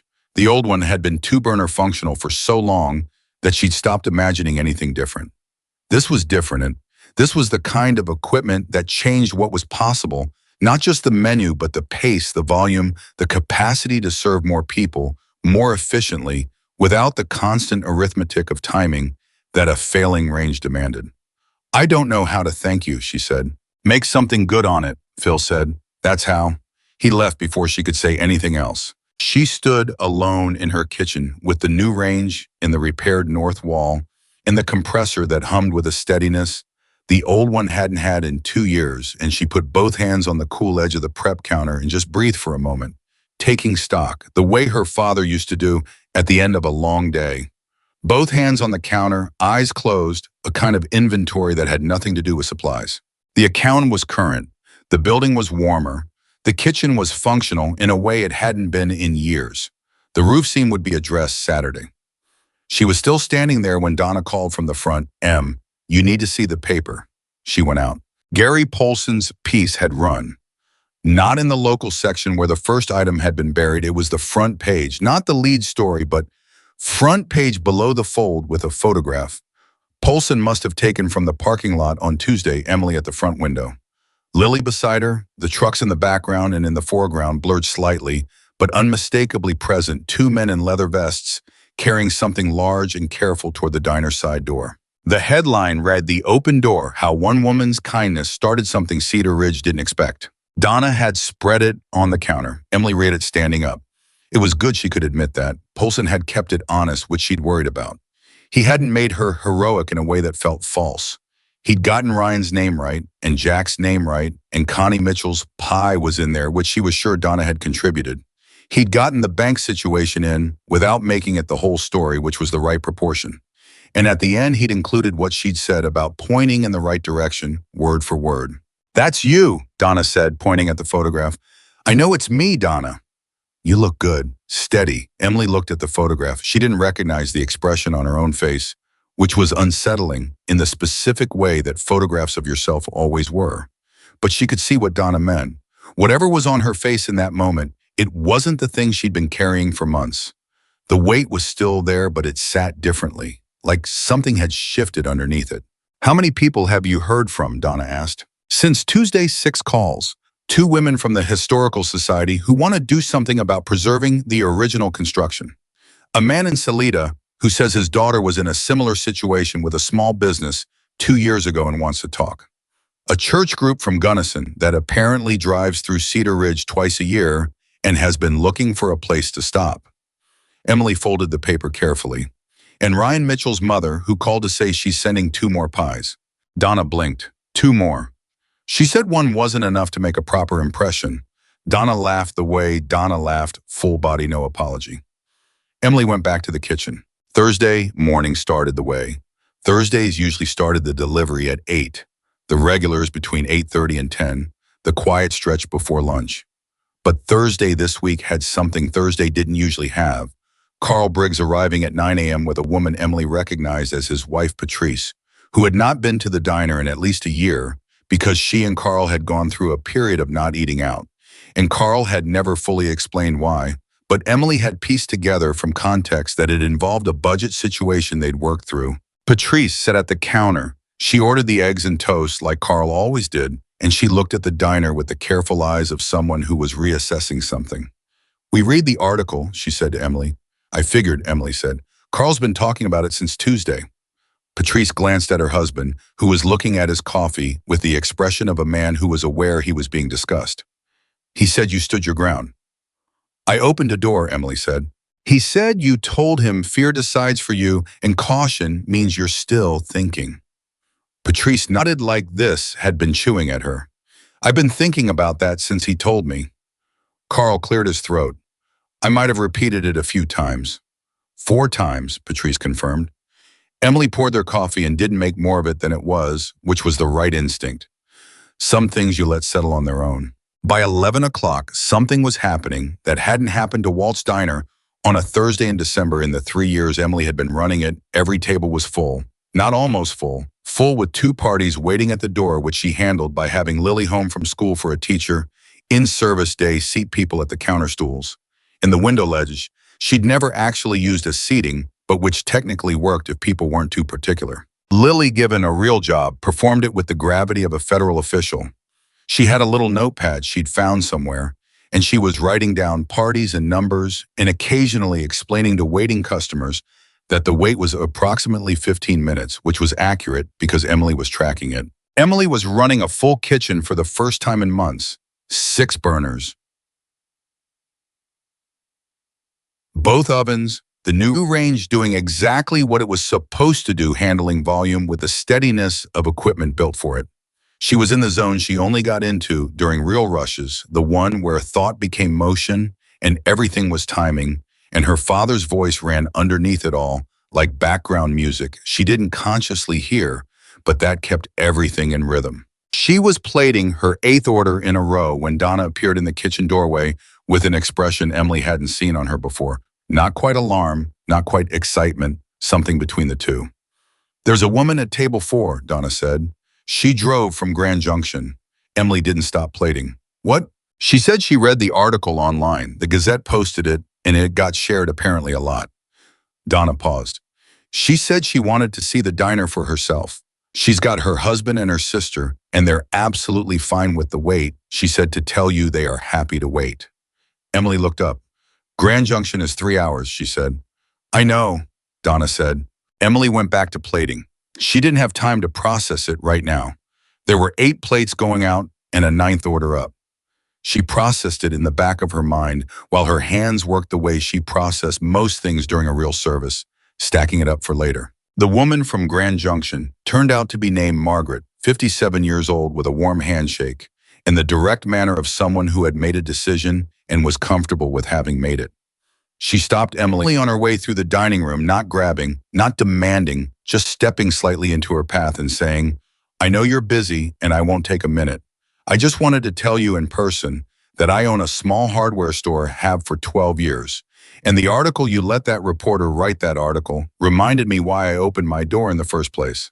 So she stepped back. "Thank you. Enjoy your rush." She sat back down. Emily stood for a moment in the middle of the dining room. Then she went back to the kitchen. She did not tell Donna about Margaret until after the lunch service, when the room had thinned to 4 tables and Lily had retired her notepad and was now eating a grilled cheese at the counter with the satisfied air of someone who had worked hard and earned her lunch. "She drove 3 hours, Emily said. "You're going to have to get used to this," Donna said. "Get used to what? People coming." Donna was refilling sugars at the counter with the efficiency she brought to all tasks she'd done 1,000 times. People seeing something they needed to see and coming to look at it in person. She set a sugar down. "Your father used to do that. People came from all over because something about this place was, I don't know, worth coming to." Emily looked at the dining room, the repaired baseboard, the counter that had been resurfaced, the laminate smooth and clean. The Christmas lights Lily had put back up after they had been taken down during the renovation. Work, slightly different arrangement than before because Lily had decided the original arrangement was unbalanced and had spent 45 minutes getting it right. "It was worth coming to because of him," Emily said. "It's worth coming to because of you," Donna said, and her voice had the quality it got when she was saying something she meant completely and didn't want to argue about. "Walt built the building. You are what people are coming to see." Emily didn't answer, but she didn't argue either. Friday's paper ran a follow-up. Not by Polson this time. He'd apparently pitched the story to the Associated Press wire service, and they'd picked it up and assigned their own writer.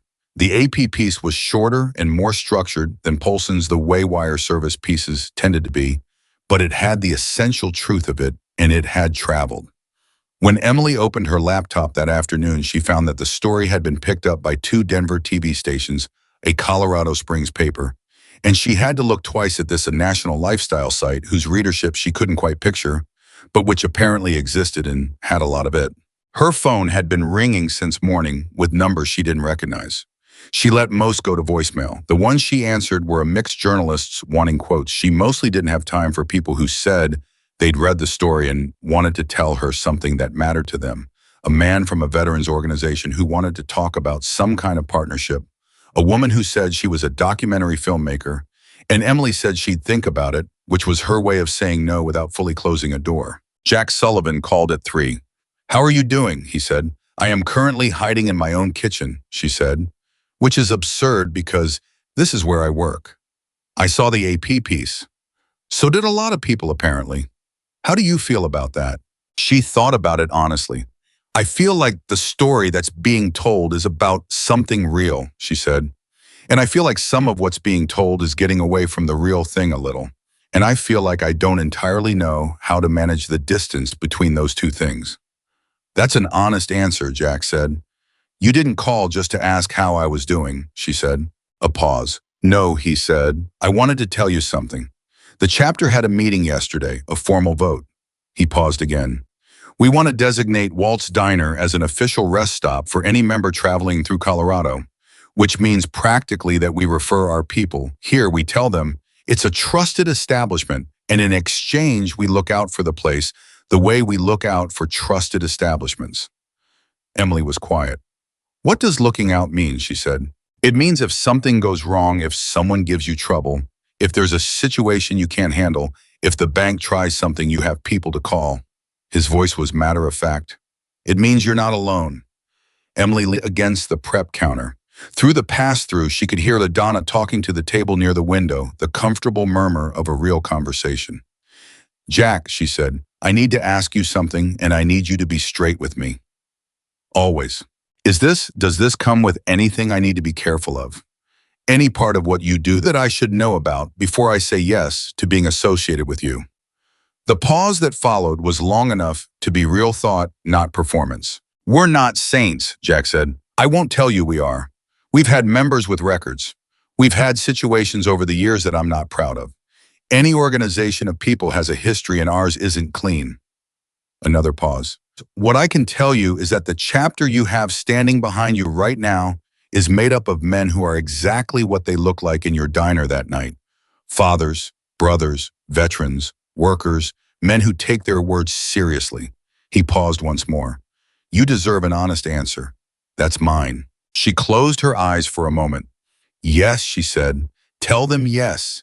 She heard something shift in his voice barely, just barely. "Good," he said. "Then Phil says the roof is Saturday morning. Victor Reyes, 8 a.m. Right." A pause. "Emily." "Yeah. Your father would have liked all of this," he said. "What's happening? The noise of it." She pressed her lips together. "He would have fed everyone and complained about the coffee grounds," she said. Jack Sullivan laughed. It was the first time she'd heard him laugh fully, not a smile, not the almost smile she'd learned to read, but a real laugh, and it was a good one. "Save me a seat Saturday," he said. "You're coming for the roof." "I'm coming for the coffee," he said.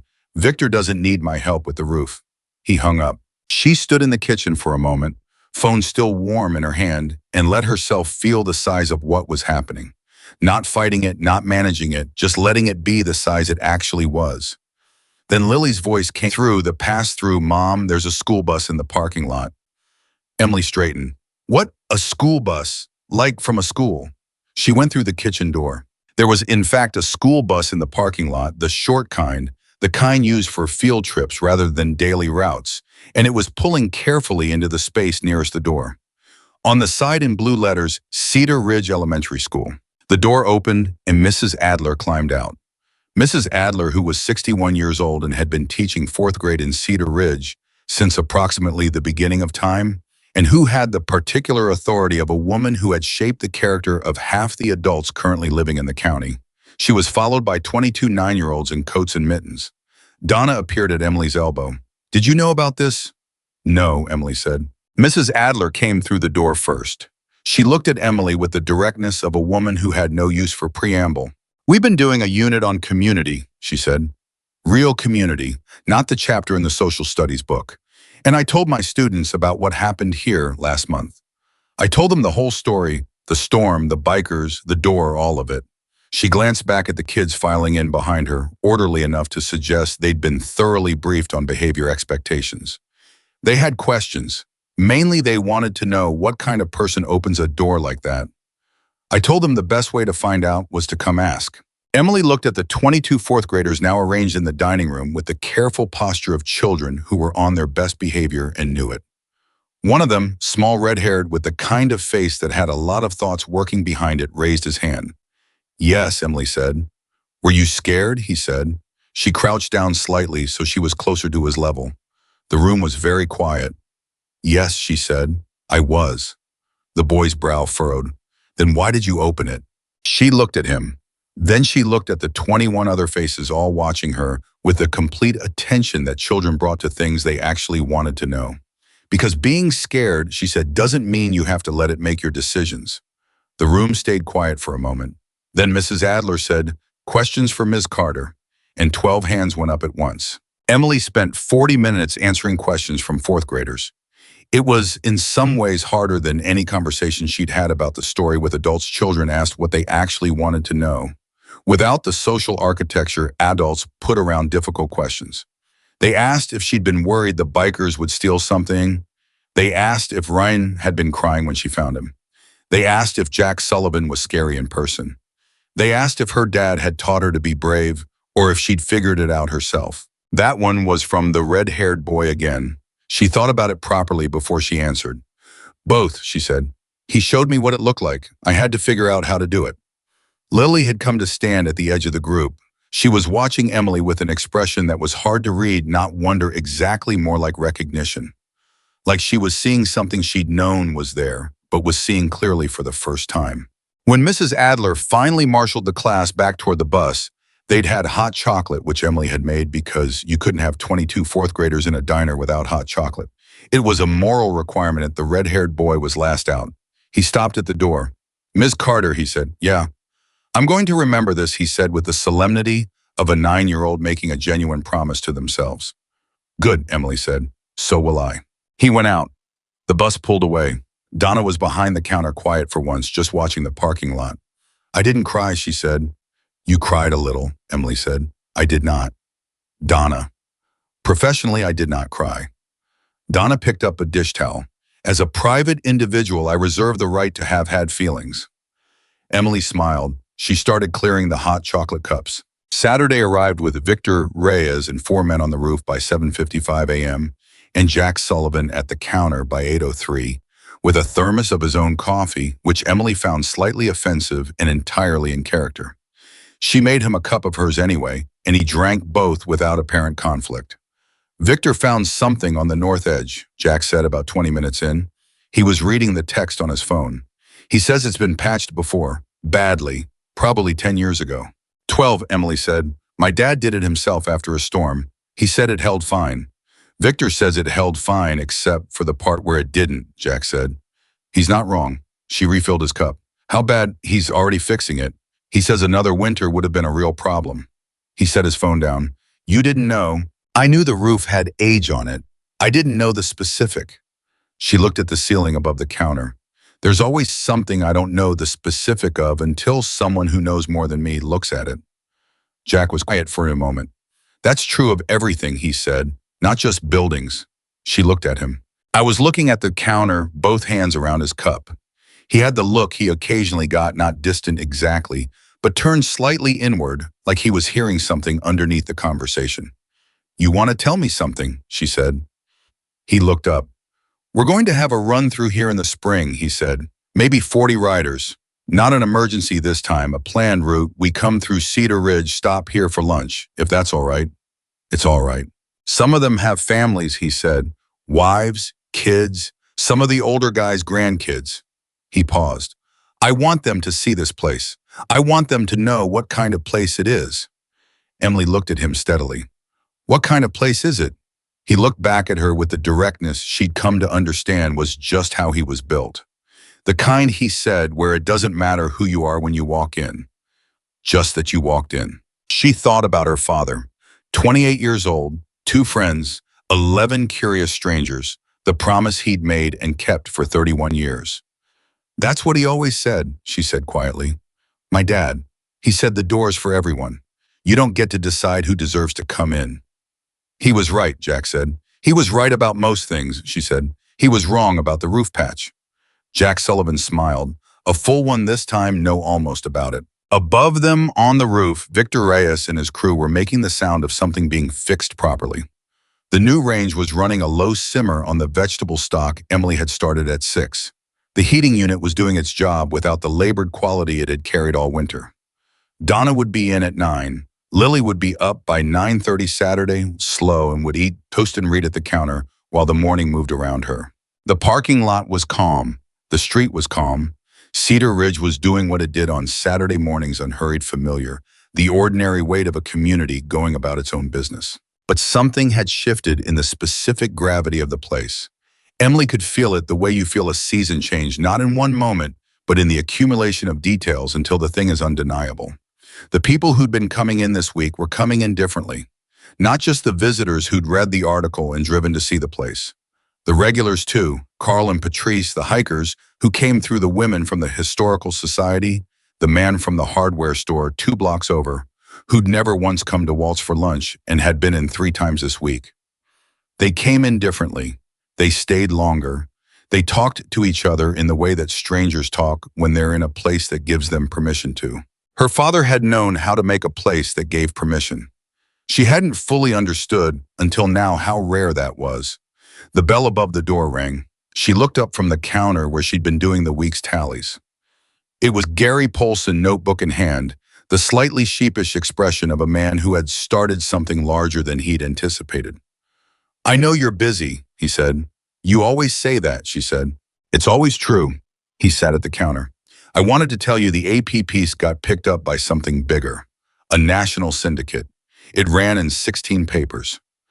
Emily set her pen down. 16, she said. "As of this morning," he said. "Could be more by tonight." She looked at the dining room, at the repaired baseboard and the resurfaced counter and the Christmas lights in Lily's rearranged configuration.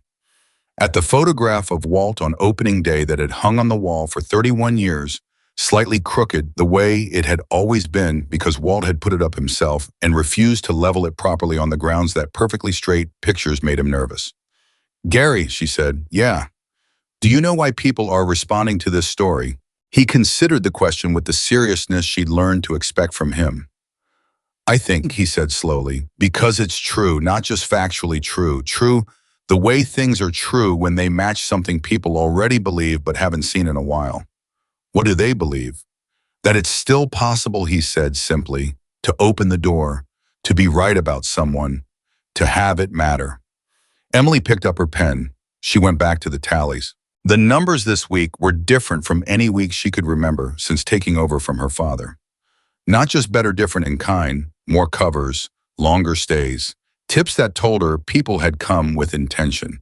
Friday alone had done more than any single day in 2 years. The math was not just current, the math was changing. She finished the column, wrote the total, looked at it for a moment. Then she closed the ledger and put it under the counter in the drawer next to the drawer where the bank letter had been. The bank letter was gone. The ledger was full. Outside, Victor Reyes called down from the roof that the north edge was done and they were moving to the back seam. Jack Sullivan looked at his phone, nodded once, and went back to his coffee. Above the diner, the work continued. Below it in the kitchen, the stock simmered. At the counter, little Lily appeared 9:30 exactly as Saturday. Slow toast in hand, book underarm, hair uncombed entirely herself, and climbed up on her stool and looked at Jack Sullivan with the open assessment of a child who did not yet see any reason to be indirect. "You're the one who called everyone," she said. Jack looked at her. "I am." "My mom didn't ask you to." "No."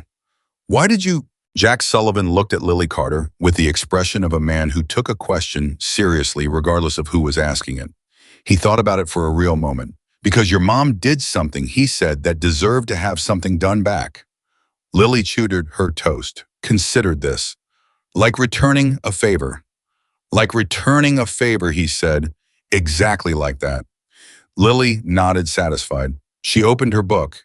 Emily watched them from the kitchen doorway and did not say anything because there was nothing to add. Jack Sullivan caught her eye across the counter. She held his gaze for a moment. Then she went back to the kitchen, to the stock, to the work of feeding people in the place her father had built. The door was unlocked. The sign was lit. The range was running on all 6 burners for the first time in years. Walt's Diner was open. March came to Cedar Ridge the way March always did, in the mountains, not clean, not decisive but in layers. Cold mornings that softened by noon afternoons that almost convinced you spring was real evenings, that reminded you it wasn't yet. The snowpack on the ridgeline was still thick, but the highway stayed open, and the highway staying open meant people moved, and people moving meant they stopped somewhere, and increasingly in Cedar Ridge, that somewhere was Walt's. Emily had stopped being surprised by the full parking lot.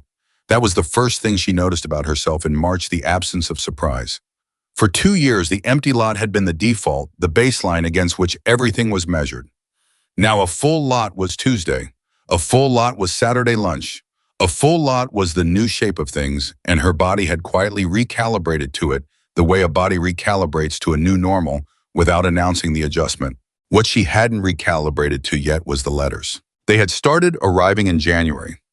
Actual physical letters, the kind people put in envelopes and addressed by hand, which she'd thought was a dying practice, until they started coming.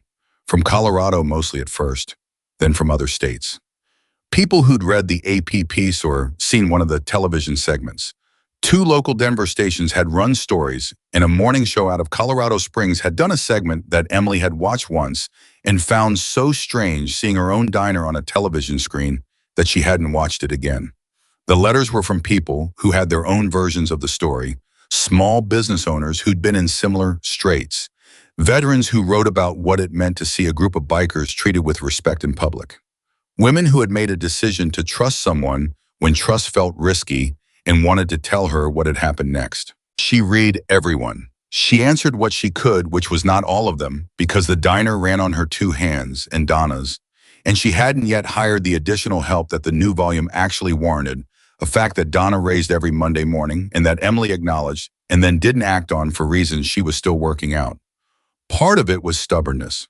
Part of it was that the diner had been hers and Walt's for so long that adding someone new felt like changing a formula she didn't fully understand yet, and she wanted to understand it before she changed it. She was reading a letter from a woman in Albuquerque, a retired school teacher who had written 4 pages in neat cursive about a night 30 years ago, when a stranger had helped her change a tire in a rainstorm, and how she'd spent 30 years looking for ways to pass it forward when the bell above the door rang and Ryan Mitchell came in.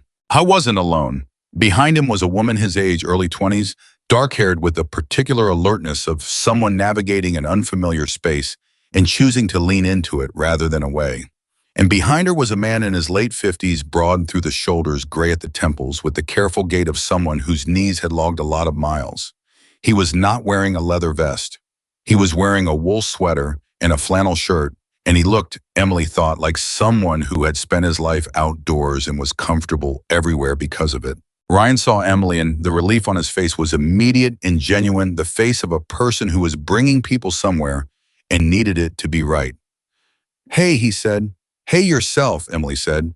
"You should have called. I'd have saved you the good booth." "The good booth's open," Donna called from the back. "Told you," Emily said. Ryan turned to the people behind him. "This is okay, so this is my mom's sister, Aunt Carol, and this," he paused with the hesitation of someone choosing their words for a specific reason. "This is my dad." Emily looked at the man in the wool sweater. Ryan's expression was doing something complicated. The kind of complicated that had a long history behind it, that wasn't hers to know, but that she could read the shape of the way you read the shape of weather without knowing the specific meteorology. "Gerald Mitchell," the man said, extending his hand. His voice was steady.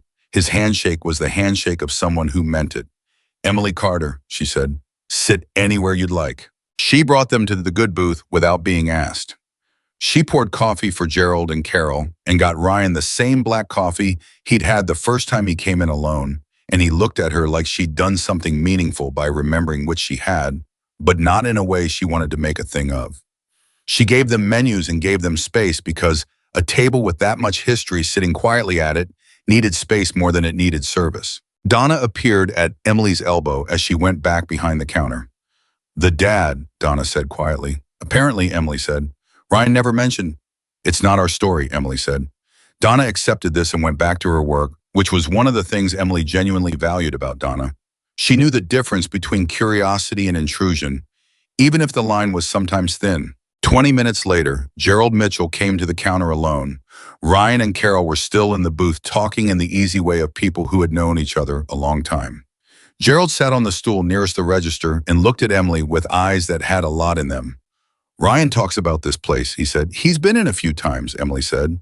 He talks about you, Gerald said. He said it carefully, not to make it more than it was, just to be accurate. What you did that night, the storm. He paused.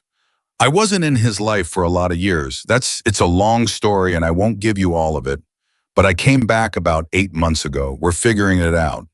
He put both hands flat on the counter. He told me that when he was lying in your parking lot half frozen, you came out without a coat and put your hand on his face and told him to stay awake. That you stayed with him.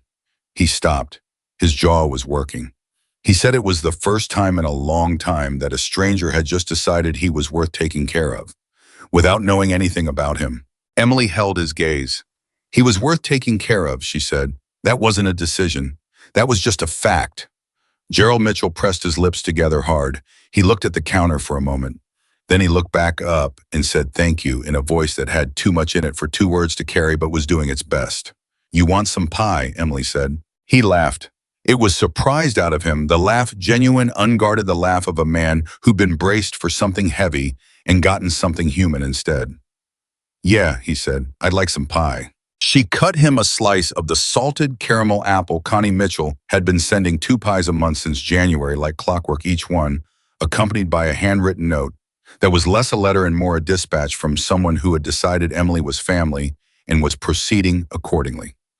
She set the plate in front of Gerald. He took a bite. His eyes closed briefly. Ryan's mother made that, Emily said. Gerald was quiet for a moment. She's a remarkable woman, he said. She is, Emily agreed. He finished the pie and went back to his son, and they sat in the good booth for another hour, and Emily left them alone and only checked in when cups needed refilling, which was the right amount. April brought the spring run. Jack had mentioned it in February. 40 riders planned wrote a stop in Cedar Ridge for lunch. What he hadn't mentioned, or perhaps had underestimated, was what 40 riders coming through a small mountain town in April would look like to a town that had spent 4 months living in the aftermath of the December storm story. Cedar Ridge had been watching. Cedar Ridge had been quietly revising something. Not dramatically, it wasn't like a movie where everyone stood on porches and cheered. It was subtler than that and more real. It was Carl Briggs stopping by the diner the morning the run was scheduled and asking casually what time they were expected, and then appearing on the sidewalk in front of the hardware store, at that time not making a show of it, just being there. It was Nancy Treadwell from the elementary school walking past with her dog right when the motorcycles were pulling in and stopping and waving, actually waving with her hand, at men in leather vests who waved back. It was the hardware store owner 2 blocks over putting a handwritten sign in his window that said, "Riders Welcome," which was not something he had ever done before, and which he left up after they were gone. The run came through at noon on the 2nd Saturday of April. 38 riders, 2 had been delayed. Jack texted Emily that morning, and the parking lot filled in the way it had filled in December, except now it was sunny and the bikes were beautiful in the light, and there was no emergency, no fear, no storm. Just people pulling in and getting off their motorcycles and coming through the door of Walt's Diner like they'd been expected, which they had. Emily had been cooking since 6 a.m. Donna had come in at 7. Lily on spring break had been given the job of running water and clearing tables and had accepted it with the seriousness that was becoming her signature approach to responsibility. The diner was full and loud and warm in the way that full rooms were warm, that human heat warmth, and Emily was in the kitchen, running all 6 burners and both ovens and thinking somewhere in the back of her mind about the night in December when she'd done this with whatever she had, and it had been barely enough. Now she had enough.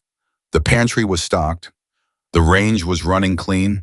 She had a system for high volume that she'd built over the last 4 months of actually having high volume, and the system worked. She was plating her 12th order when Lily pushed through the kitchen door with an expression that was trying to be calm and not quite getting there. "Mom," Lily said. "Plates up in 20 seconds, Emily said. "Mom, there's a camera crew." Emily's hands did not stop. "What kind?"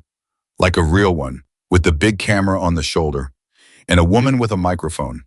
Lily's voice had climbed slightly. "She's asking for you. Tell Donna." "Donna's already talking to her. She sent me for you." Emily finished the plate.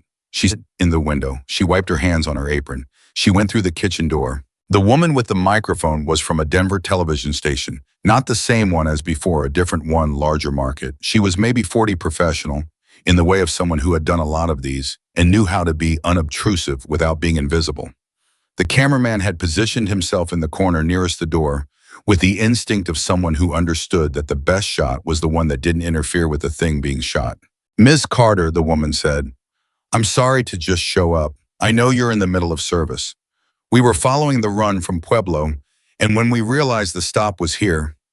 She glanced around the diner at the full room, the writers and the regulars sitting at adjacent tables with the ease of people who had arrived at the same understanding without negotiating it, at Lily moving through the room with her water pitcher with the focus of a professional, at Donna holding 3 conversations at once with the skill of a woman who genuinely liked people. "I was hoping you'd let us be here. In the background, just let us see this." Emily looked at the room. She looked at Jack Sullivan, who was at the counter in his usual spot, both hands around his coffee, watching her with the steady patience of a man who was not going to make this decision for her. She looked at the table where a man in a leather vest with 3 patches was sitting across from Carl Briggs. And they were talking, actually talking, leaning slightly toward each other, the body language of people finding common ground. And Carl had his elbows on the table the way he only did when he was interested in what he was hearing. "Stay out of the kitchen," Emily said to the camera crew. "Don't put a mic near anyone who doesn't want one. If someone waves you off, you move." "Absolutely," the woman said. "And you're eating lunch," Emily said. "Both of you, you don't get to film in my diner on an empty stomach." The woman blinked. Then she smiled, a real one. "Thank you." Emily went back to the kitchen. She cooked for 2 more hours. The camera crew was, to their credit, exactly what the woman had promised: present, but unobtrusive, the kind of professional invisible that came from knowing how to read a room.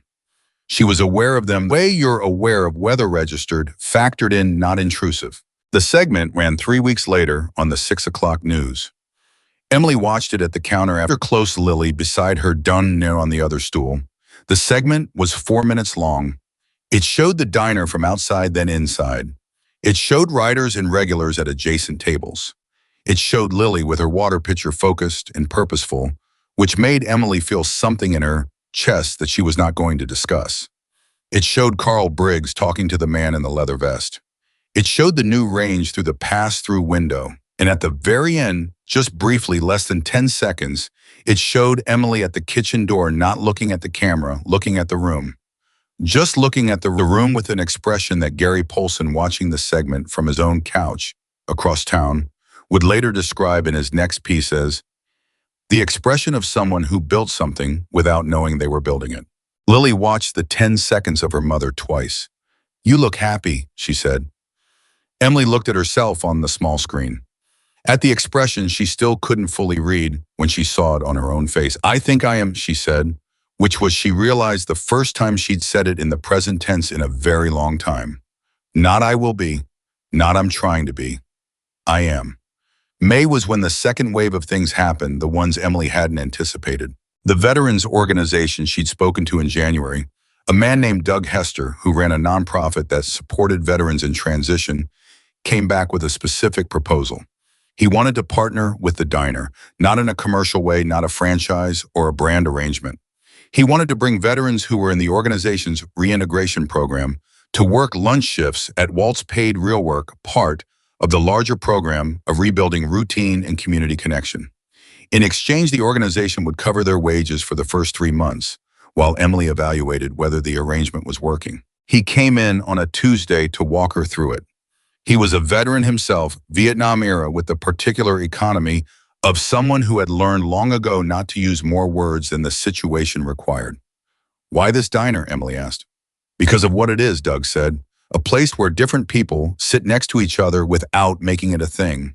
That's rare. That's what these guys need to be around." She thought about it for exactly the amount of time it deserved. "Yes," she said. "When do we start?" The first veteran was a man named Curtis, 31 years old, 2 tours, currently rebuilding. He started on a Monday in late May.